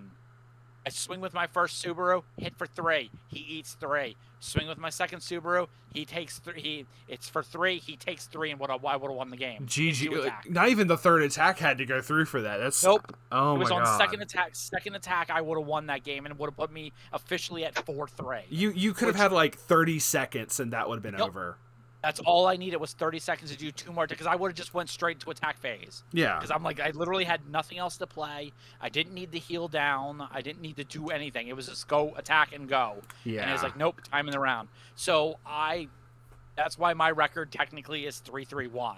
Yeah. I counted as 4-3, my personal self, because I would have won that game. Exactly. There was nothing that happened in that game that would have changed the fact that I would have been 4-3. Given the fact that my goal for that day was to go at least even, which I did my goal. I went 3-3 with a souped up modified trial deck, which says something with our game. And then going technically 4-3, I did better than I thought I would have. But with taking the double loss, I got dropped down to 96th, which is just crazy. And I'm so tired of this double. Yes, it's only been this year that I think that this double loss thing started. Yeah. Back in Springfest, which I was telling you earlier. Yeah. I lost out of getting in top 16 in my team league because of double loss. Because of getting slow played. But this whole because it used to be just 35 minutes, and then you had 3 turns, and that was it. And you had an extra, I think it was like 5-10 minutes, or it was whatever ended. I think it was 5 minutes. It was 5 minutes or 3 turns. Yeah. To do it. So technically, the rounds were 40 minutes, and now they went, no, we're gonna get rid of time, or get rid of the turns and the extra time, and make it 35 minutes double loss. I get that they want to speed up the game, but this is Weiss we're talking about. Weiss is not in some cases is not a slow game. No. You can get Weissed and the game can be over in 2 turns. Very much so. Or you can get Weissed and you can get like super lucky, like you said as well. Like I've been in plenty of games where people just get like triple cancels multiple turns in a row on both sides, and it's like, okay, there's no progression to the game right now outside of clocking yourself for damage. Like, nope. it just happens. And like you said, it's also, like you said, because it's Weiss, and I'm just going to make this final point, let you finish up, and then Shiba can continue. Also, I see we have another person. Wolf Girl, hi, how are you? I see you are muted. It is all good. You are free to chill. We are finishing up their podcast recording. It is all good. Yeah, I'm just here as an observer. Got you. Feel free to chill as long as you want. Because Weiss is a best of 1, I don't feel... I can understand trying to shorten it kind of to a degree. It would be different if it was a game like MTG or Yu-Gi-Oh! Where it's best of 3. Like, I can understand wanting to try to, like, make... even from the Yu-Gi-Oh! Standpoint, I can understand where people in Yu-Gi-Oh! Sometimes going into time was their fucking strat of I'll just win in time, and then it doesn't matter. Like, they would purposely slow play. I feel introducing the double loss thing in a game, in something of that nature, is a little more understandable to make that not a thing, to punish people who try to play like that, but not in a best of 1.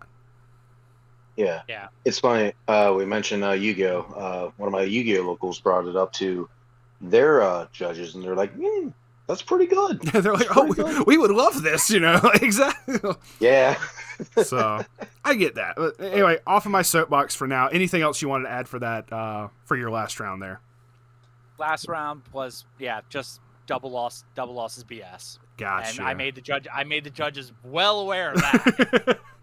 Did not hold back.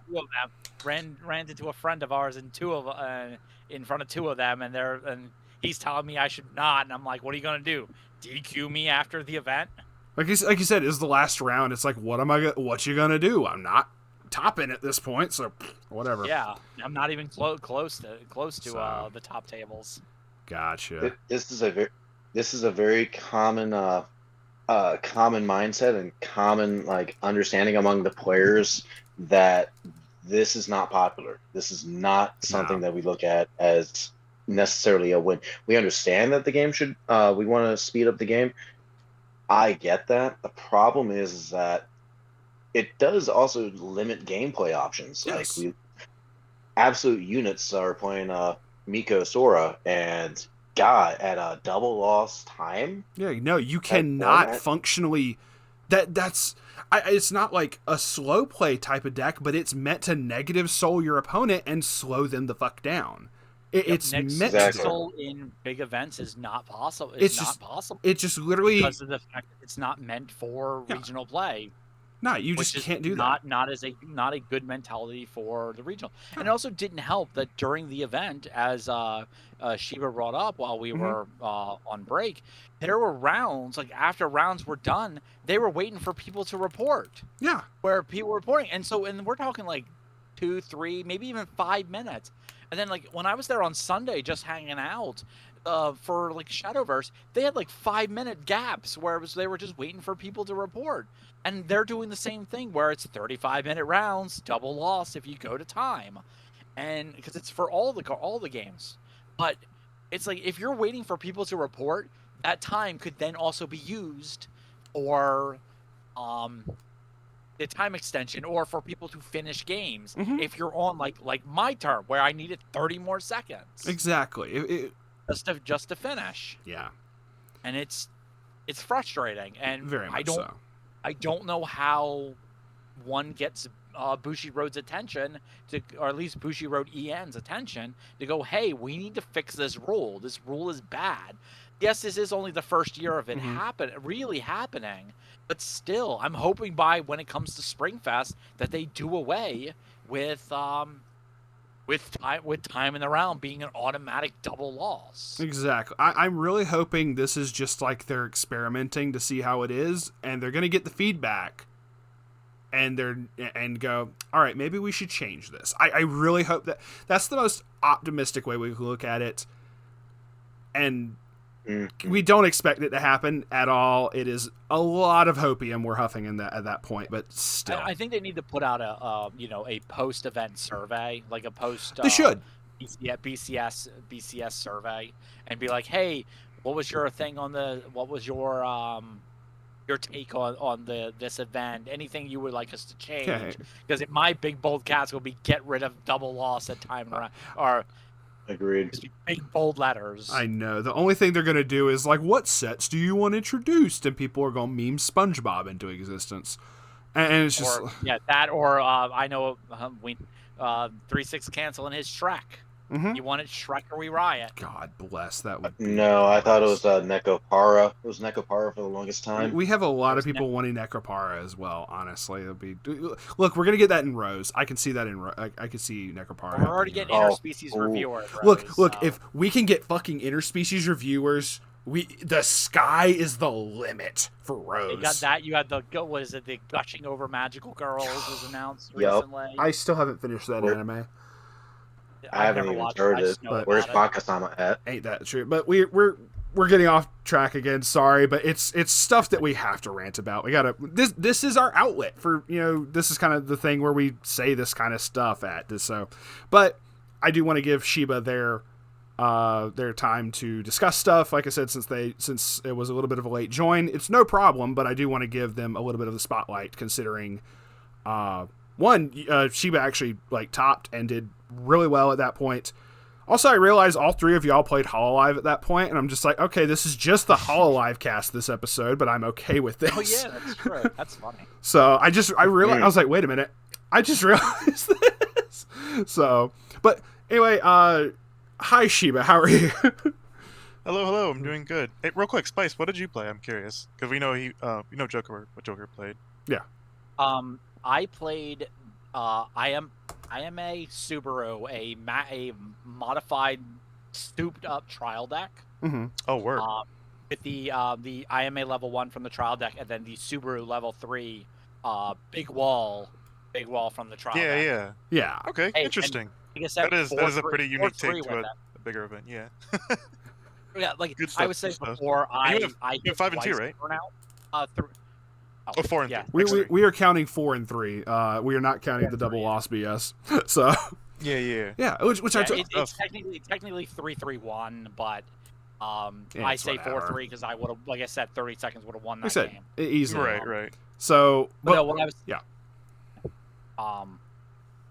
was saying before the thing, I ended up going through Weiss Burnout a little bit before regionals, and so I was like, I need to go with something fun, not competitive. So I went with my the Duck and the Demon, and nice. I just went to have fun and ended up doing way better than I thought I was going to do. I thought I was going to be like X3 and drop. There you go. But it ended up going the way it did. It's like, well, very nice.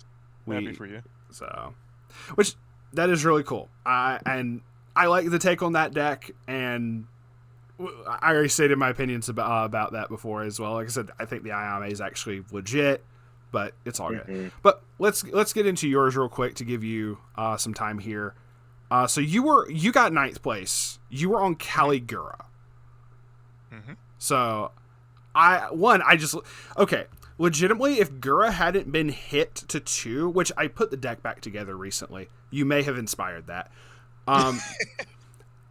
If that restriction was not in play, that's what I would have run at Duluth, 100%. I swapped to a Chloe modding deck for Duluth, I did too. Hey, okay, I there we did go. the exact same thing. Yeah. So hell, Oh, you were there too? Miss consistency Wait. because it's such a consistent deck. no, it really It is. does Like that. I am greatly surprised by how consistent that deck was. Like even though I like got destroyed, my combos went off every single game. Like Right. there wasn't a single game I didn't combo off. Mm-hmm. Yeah, it never felt like you had like struggled to do No. things. Even like having the brick LaPlus in your hand, like it was never a bad thing No. because you had the 0 that could either search it or sift it out for something Yes. better. So But yeah, like it just felt like when you played it, you always had the right answers, but then like or at least for me, I couldn't close. Like I'd get Yeah. double or triple Marines out, and like I'd do 2 and then swing and then cancel, and do Yeah. 2 and then swing and then cancel. So it just felt like I don't know. So- It felt a bit off. So Joker brought up an interesting question. Were you were at Duluth? I was, yeah. Damn. Joker, we in fact, Wolf Girl, you, Joker, and I were doing promo stuff at the very end of the Saturday. Yeah, that was us. Okay. Oh damn. Nice. That's sick, Yeah, actually. yeah. Okay, so I more than likely saw you and just didn't realize it was you. So that's yeah. Probably, Yeah. yeah. I hung around Desmond for a little bit. Ah, and then, got you. yeah, Joker was Oh, out there. okay, yeah. Yeah.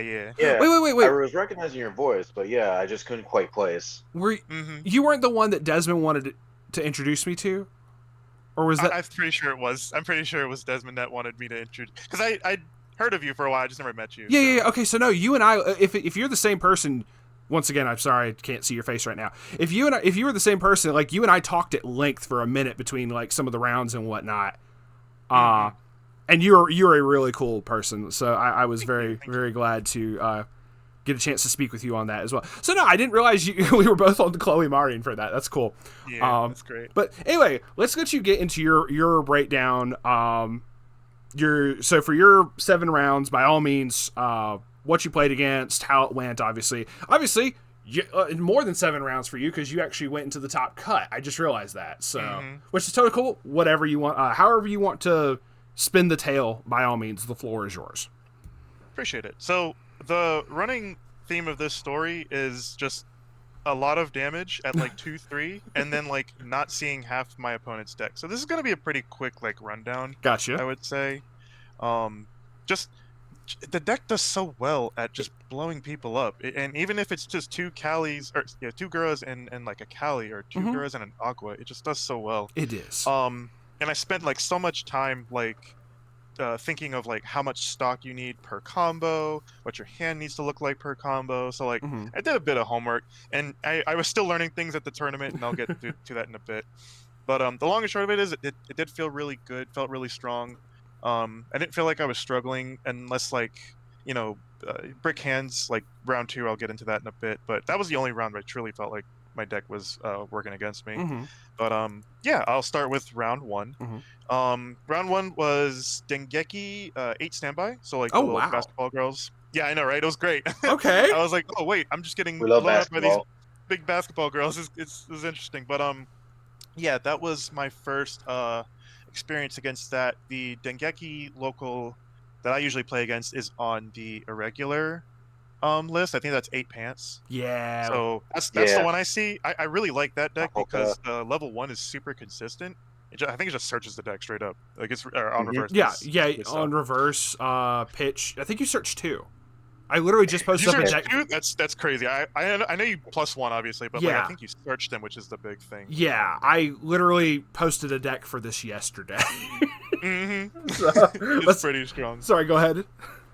But yeah, so round 1 was the Dengeki standby deck. I don't think they got past like 2-3 or 2-4 before I ended up dropping like double Gura Aqua or something that. I love that. And it just, like I said, it just feels so good just not having to worry about their turn 3 crackback or level 3 crackback when you just push them so far.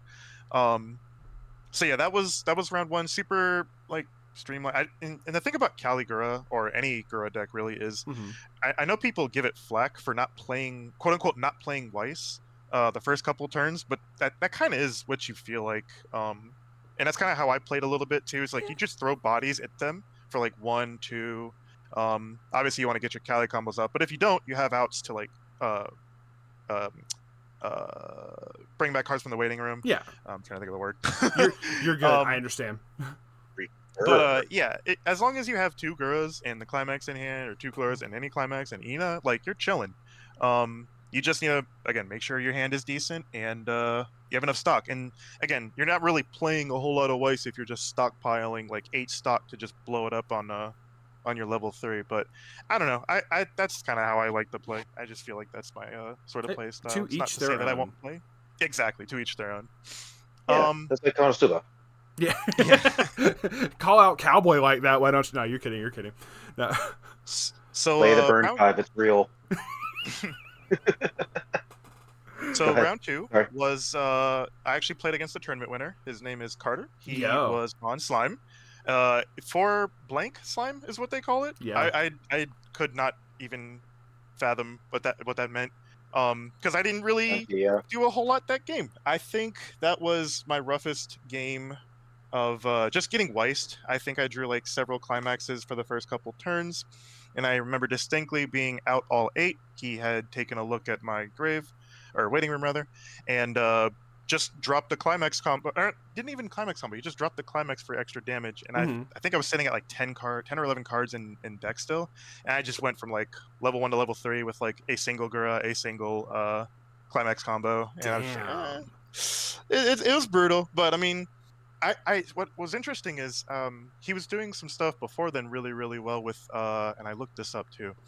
These slimes. So like 3 rules Rimuru, which like I guess no, it's not that one. Which one's the healing one? I think it's the potions. Potion maker Rimuru. Yeah, that one. I'd never seen that card in like the locals that I played slime, and yeah, he was just sitting there getting stock, getting heals. I'm like, dude, what is this card? It just does so much. It does for nothing.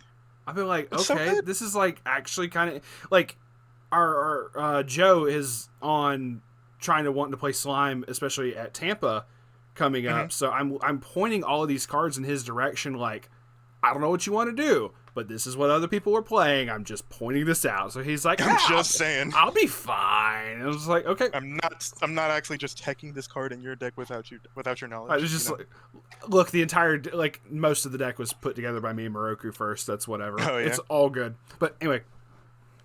But yeah. So the long and short of that game, I feel like I got Weissed, but I know he was a really strong player and punished my deck state accordingly. So I knew he was a solid player. He wanted to go and win. So shout outs to Carter, excuse me, Carter. He did really, really well.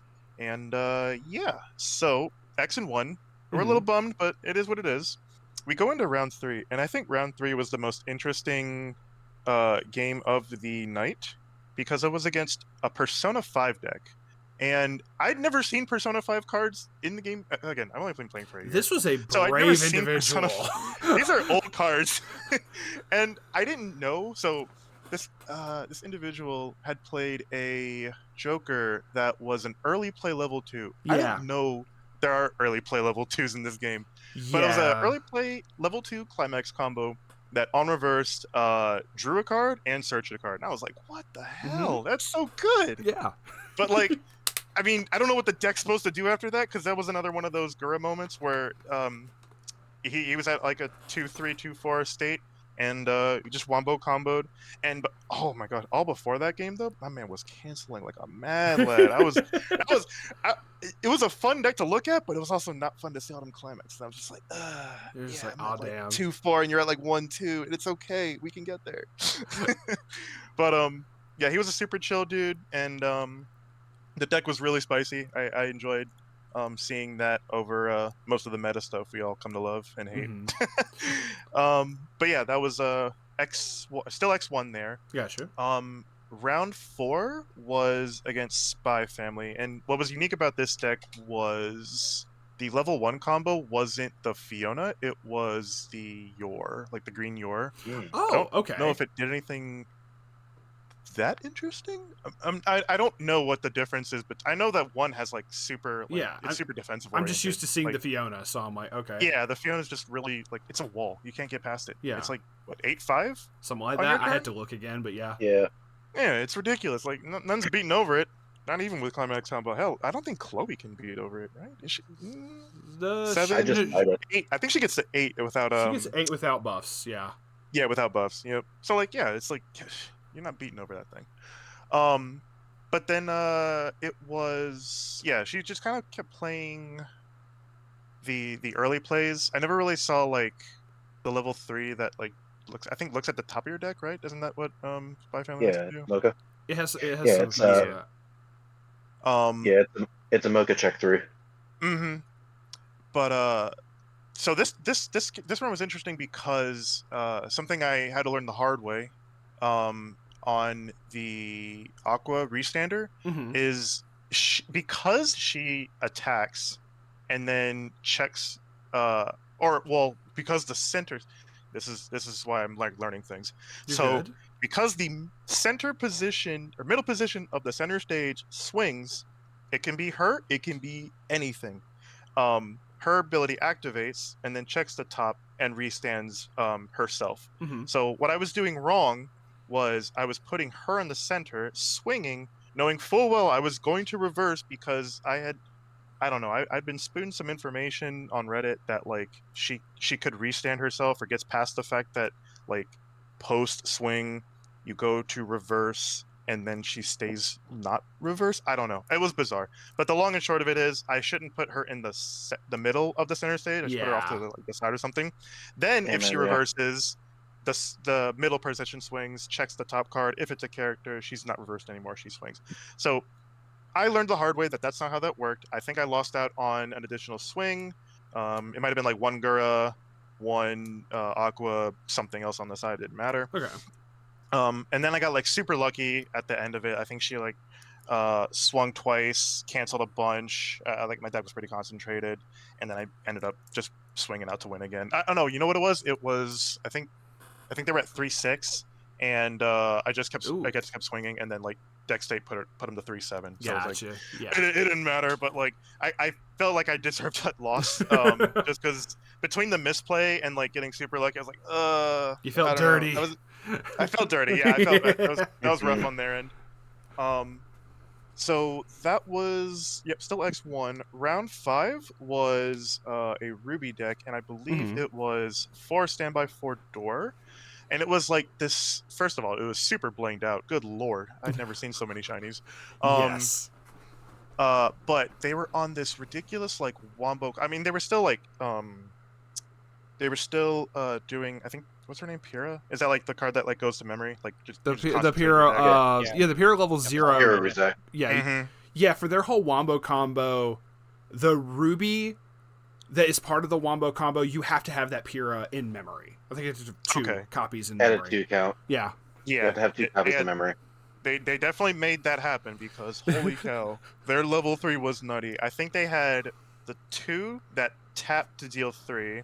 I took both of those, and then they managed to get the 2 restanding ones on the field over top of those. I think are the different cards or the same card? There's different ones. It's okay. Basically, part of the whole thing is there's a level 3. So the level 3 Ruby that requires the Pyrrhas rest itself to do shenanigans. But then you can burn 3 clock kick. Yes. So then there's another level 3 Ruby that you do that on play of the climax. Then you summon with the standby. And then you summon over top of one of them. You end up standing one of the rubies that rested itself already. It's nutty. It is absolutely It was crazy. very nutty. This might have been one of those like I feel dirty for winning, but like good lord, no, that feels like brutal. if you had to face that, I don't call that dirty. I call that I think I almost got reversed because I'm pretty sure I was like 2-1 or something crazy, and I went like 3-5, 3-6 or something like that, and then cracked back for the win. No, you went down swinging with that one. That's a fair fight with that one. So, a little bit of a fun fact. So Gadget Man, shout outs to Mike. He actually watched that game unfold and was just like, "Hey, that was my I think it was like my round 2 or 3 or whatever opponent. We were the only 2 losses to that Ruby player. That Ruby player stomped out everyone else except me and Gadget Man. So damn. The Hololive kind of put a wall in front of him, but damn it, that's what we do out here. So guy be rocking up there with Ruby and just looks down, sees a little shark girl, and just just like, what are you doing? Oh no! Bite your ankles. Yep. Exactly. Or what's that meme? I think Joker, you might have shared. Did you share the one that was like the Gura eating the fiber optic cables or something? Yes, 100%. That was me. That's what it makes. I love that meme so much. Anyway, sorry. Please carry on. Okay, so so that was round 5. I'm gonna level with you. Round 6 and 7 are a bit of a blur because at this point, I was like all in my head about like possibly making top. I was a little hungry and starting to get a bit of a headache because I hadn't eaten much or consumed much because they were like, no food on drinks on this, playing field and stuff. You're good. Going back to that Gamer Sups plug in here. Anyway, you're good. Right. So between round 6 and 7, one of them was a Bochi player and one of them is X. I cannot remember for the life of me what they were. Mm-hmm. But I do remember the player, or at least the individual that I played round 6, and he was a super chill dude. I want to believe he was the Bochi player, but we had a good game. He was super fun. I really thought he was going to make top. I don't believe he ended up making it. There is a Bochi player in the top. Hold on, I'm pulling it back up. There is a Bochi player at 15th. There was one, yeah. So I don't know if that was them, but if it was, brother, shout outs to you. So. Right, yeah, shout outs to you if you did make it and I just didn't pay attention. But I do remember, I feel really bad for this. So round 7, I do remember my opponent ended up bubbling out of top 16 at 17th, and he had been X1 going into round. Now that's what bugged me because he was X1 going into round 7, but his last round was his first loss. So like he lost round 6 and 7 and then bubbled out of like 17. That felt weird. Yeah. I don't know how you lose the last 2 and then don't make it. You know what I mean? It depends on the pair downs and whatnot. Or I'd say that pair is downs true. His round 1 the resistances, yeah. Yeah. But I felt really awful. I thought he was a sure-in, and when he said 17th, I felt really, really awful. Damn. But both games were good regardless. Again, I think between the fact that it's Gura and I'm just like pushing them from like ridiculous damage to death. Yeah. That like the recalling everything is like a little hard, but like also just my mental space was like, oh my god, I'm possibly topping. Oh my god, I need to eat something. 100%. like you said as well, you're killing most of your people from level 2. Like that's the other thing too. So I mean, and that was like a key part of my strategy was like trying to not do a ton of damage, but you're Gura, you're gonna do damage pre anyway because you have like all these slow triggers. So if it happens, it happens. But very rarely did I actually push people to 3 before my actual like pop off turn. Gotcha. So. And boy, is it a pop-off turn. It's just 2 Guras and possibly restanding, and don't sleep on Callie, because boy, taking 4 feels really good. Dealing 4 feels really good if you decide to cancel it. But then, yeah, so we were X1 for the day. I was super thrilled. Hell yeah. I walked away from the table. I should not have walked away from the table, because I wanted to check my deck for like the 5th time to make sure it matched up with my list. But apparently you're not supposed to do that. You're not supposed to walk away because they're like, oh, you could possibly do shiesty stuff like switch your cards out. I was literally at the doors, sitting on the floor, like just looking through my deck list. And then I walked back over.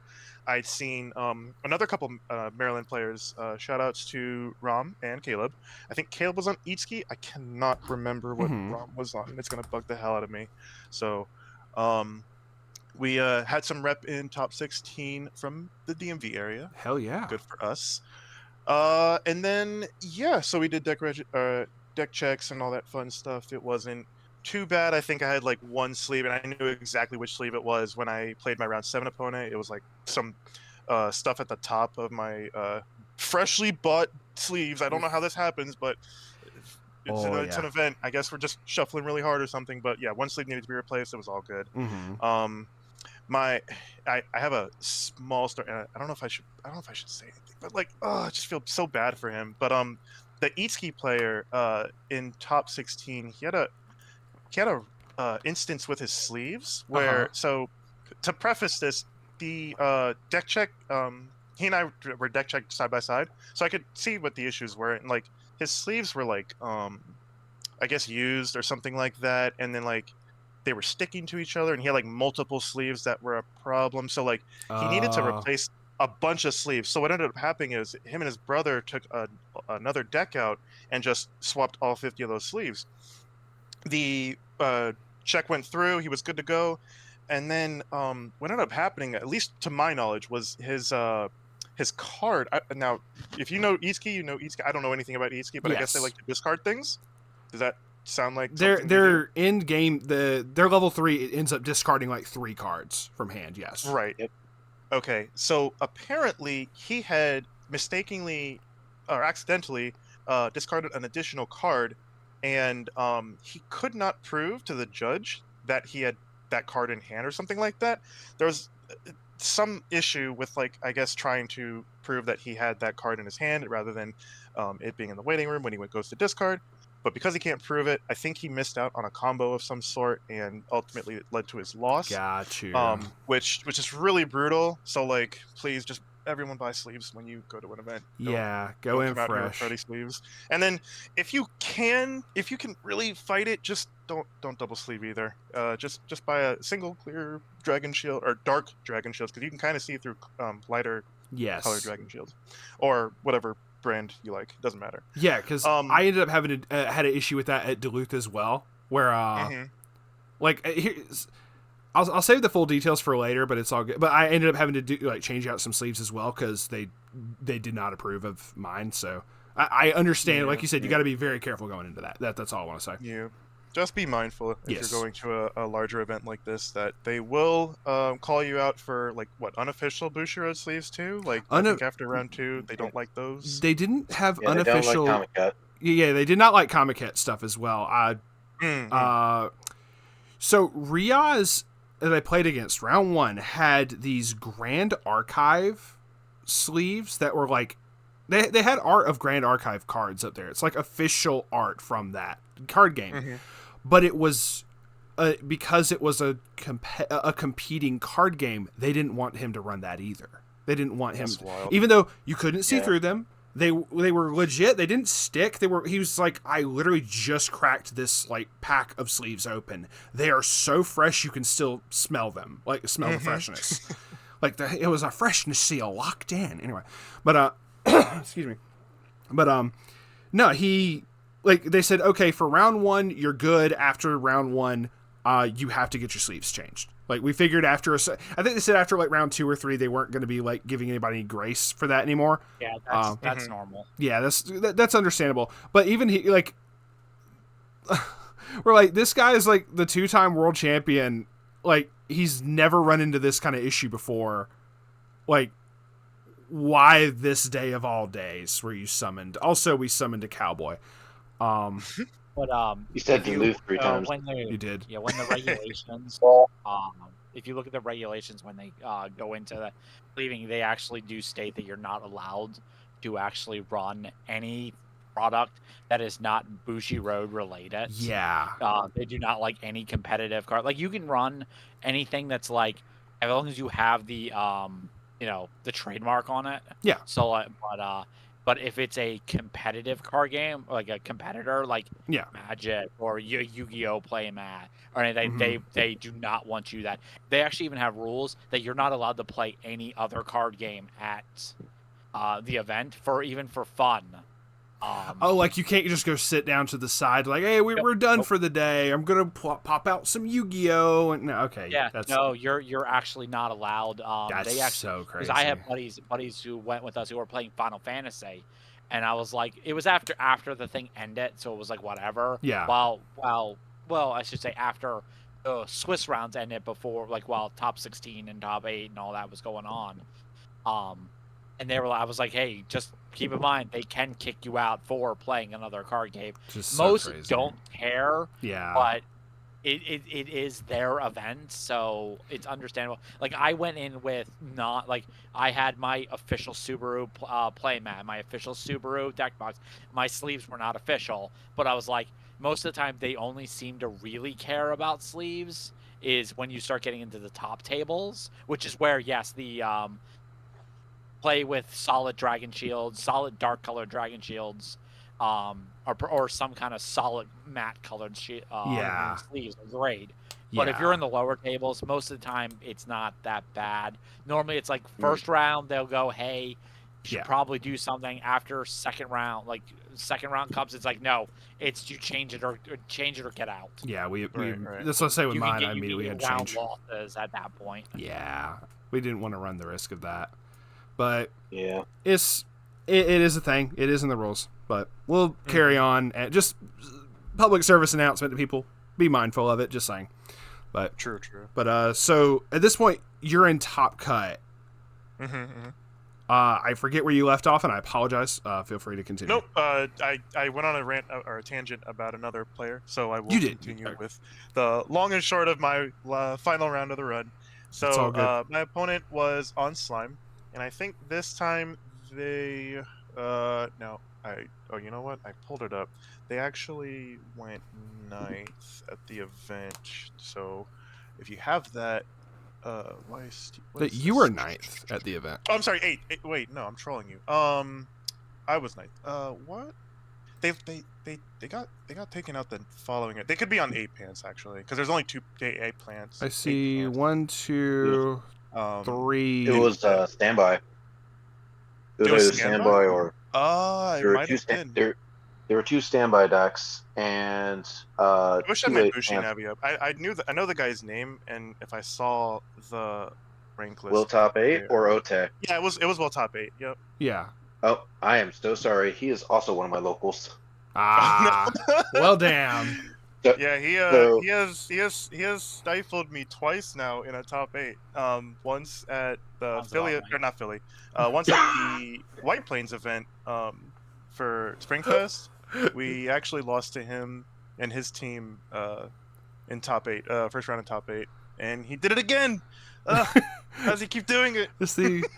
He can't keep getting away with this. I know, right? It's like it's the exact opposite of what we said with Spiced earlier. The one person who's like now he is their eternal rival. This guy is just your eternal rival. It's just every event gonna keep showing up.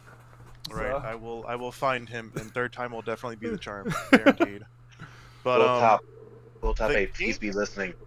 The game itself was pretty good on both sides, and I mean we're both like doing a little bit of canceling here and there. We're both getting to some deeps, but oh man, the way I lost felt pretty rough because I know I think I played it as well as I could have, and then the final attack was like. I think a side for 2, and he canceled at the 2 at 3-5. So it was like a pretty like well thought out like final swing, and canceled at 2. I think he mentioned that he drew another climax. So it was like, man, if I sided here and fronted here, would it have mattered? He's like, probably not, because it just had him stacked on that last attack. So it is what it is. And then he cracks back for game. Damn, got you. And I don't even think he had to do any. Like he didn't really play much of the end game. It was just Mirren like the entire time. It's just so potent, so good. Mirren doing Mirren things. It really is. Oh my goodness. But yeah. So I got popped at 9th, but it is what it is. I really, like I said, I really enjoyed that event. It was so fun. I just want to shout out a couple people. Absolutely. My man Ryan, I don't know your tag. I think it's Rosario. I don't know if it's Rosario in this channel or not, but I've seen Rosario, that name. That's my boy. He was on what's that weird horny deck called? Ayakashi Triangle. Yeah, he's on 8 pants Ayakashi. Okay. And he was crushing it. They do really well. And then I think he even pulled the foil, whatever that chick's name is, the blue or brown haired one. It's not the white haired one. I think it might have been Yuzu. But he pulled a foil one, and I was like, oh man, you're just like destined. You have to win. No, I definitely saw them. I think they made a post for that specific Suzu in the Discord. I would not be surprised. So, but yeah, he was like a big rock for me. Like he was so like supportive of like the event, me throughout the event. He was super chill, super awesome. I had a good group of people that I came out with. Like I said, Gadget Man was out with me.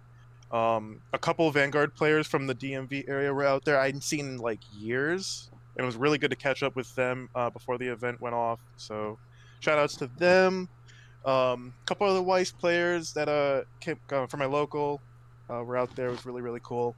And yeah, I really liked the event. It was big. It was really big too. Like I think that one Absolutely. was larger than Duluth by like a lot. It was larger than Duluth by a lot. The only other one that Yeah. has that's like the second biggest one so far this season. The only other one was like Houston. I was about to say Houston. Houston. Who? No, who Megalol? Houston beat it by one. It literally by one is one crazy. player, which is I'm just like, hold up. No. So I thought that was really cool, and I love seeing the bigger turnouts for that. Which apparently there was we had stated at the beginning of this. I know you weren't here for it. There was a 200 person cap for that. Wow. I did not know that, so I'm like, oh, but I'm certain it's because of like fire hazard numbers and shit like that. Like that's honestly fair. No, for sure. Yeah. I mean, like, admittedly, I don't think the venue is as big as White Plains. Because I think White Plains is always in that like big, I don't know, cathedral looking. Joker, was it? It's in the community center. Community center. Okay. Was it as big as Duluth? That is Joker. Yeah. Actually, Duluth's Gas South was actually that auditorium was actually larger. So Okay. Duluth was okay. massive. Yeah. Okay. They had Duluth was way big. more tables to like Okay. do side events and chill and stuff. Gotcha. Okay, so that gives me a frame of reference for that then. Okay, I got you. Like as a whole, like the Philadelphia one was nicer. The chairs were nicer. The tables were nicer. True. There was it was a bit more cramped though. That was my my issue, being big. And then I take my big bag with me, thinking, oh, I got binder, I can trade things, so on and so forth. I had plenty of decks to play inside events. Mm-hmm. It was not the pick for Philly. Gotcha. So. That's totally fair. I guess we'll. So that's it for your rounds and everything. I guess we'll just kind of go around for any other shout outs then. I know you gave out some. Was there any others? I gonna start. think that's it. I think everyone knows who they are. That That's came fair. out and was super supportive and Hell yeah. had fun with me too. Absolutely. Because after we go around, we'll start wrapping things up with the shout outs and everything. So for Joker and Spice, I guess Joker first, if there's any people you wanted to shout out, and then we'll go let Spice do theirs. Well, definitely want to give a shout out to my girl Wolf Girl. She is super snap. supportive. Just absolutely happy that she's here. Just with me, just card games in general. Also super supportive. A couple that I rode up with. I actually was on the fence, kind of like how Soup was, as to whether or not I'm going to go Philly or not. Mm-hmm. But then my friends Nova and Deso Ford hit me up and said, "Hey, we're going to go to Philly. You can ride with us." And to which I said, well, shoot, bet. You're like, bet, let's go. Yeah, I love competition.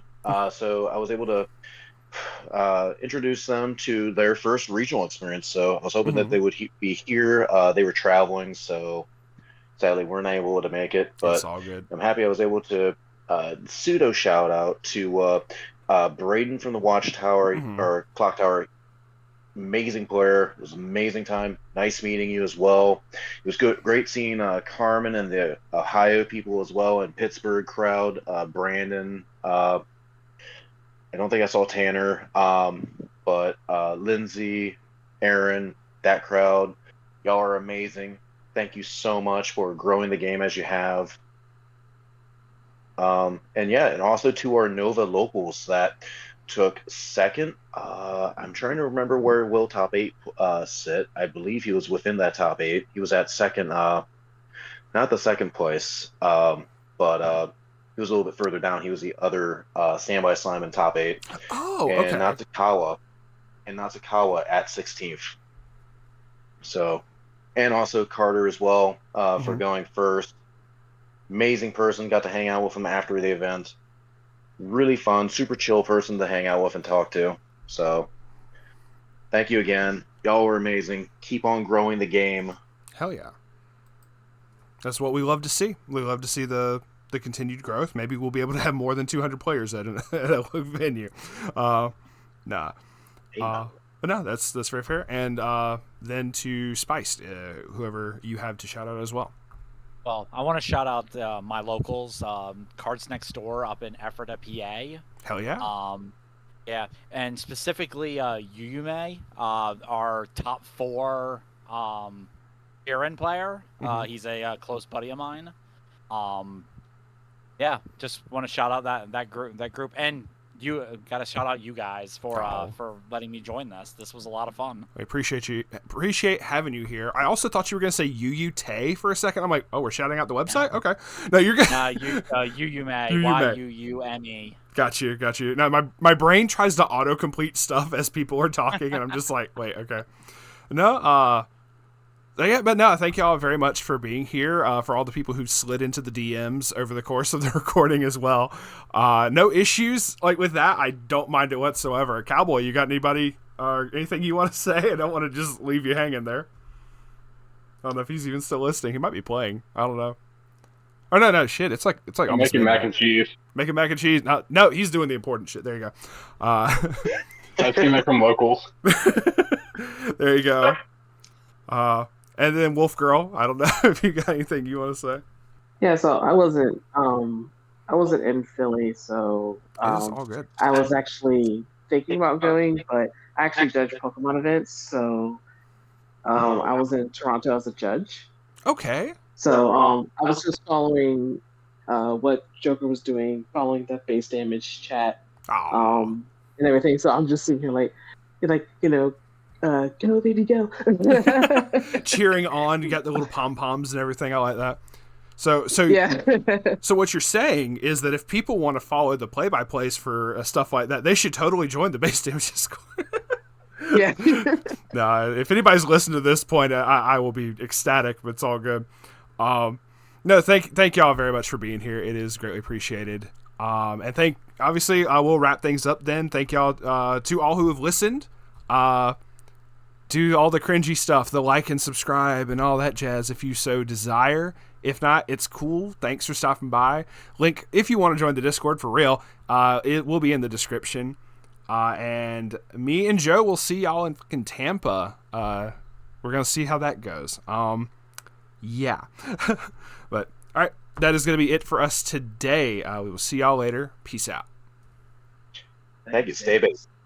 Goodbye. I like that. Stay base. I might start using that. Stay base is actually pretty clean. All right. I think you just created a new thing. So, all right.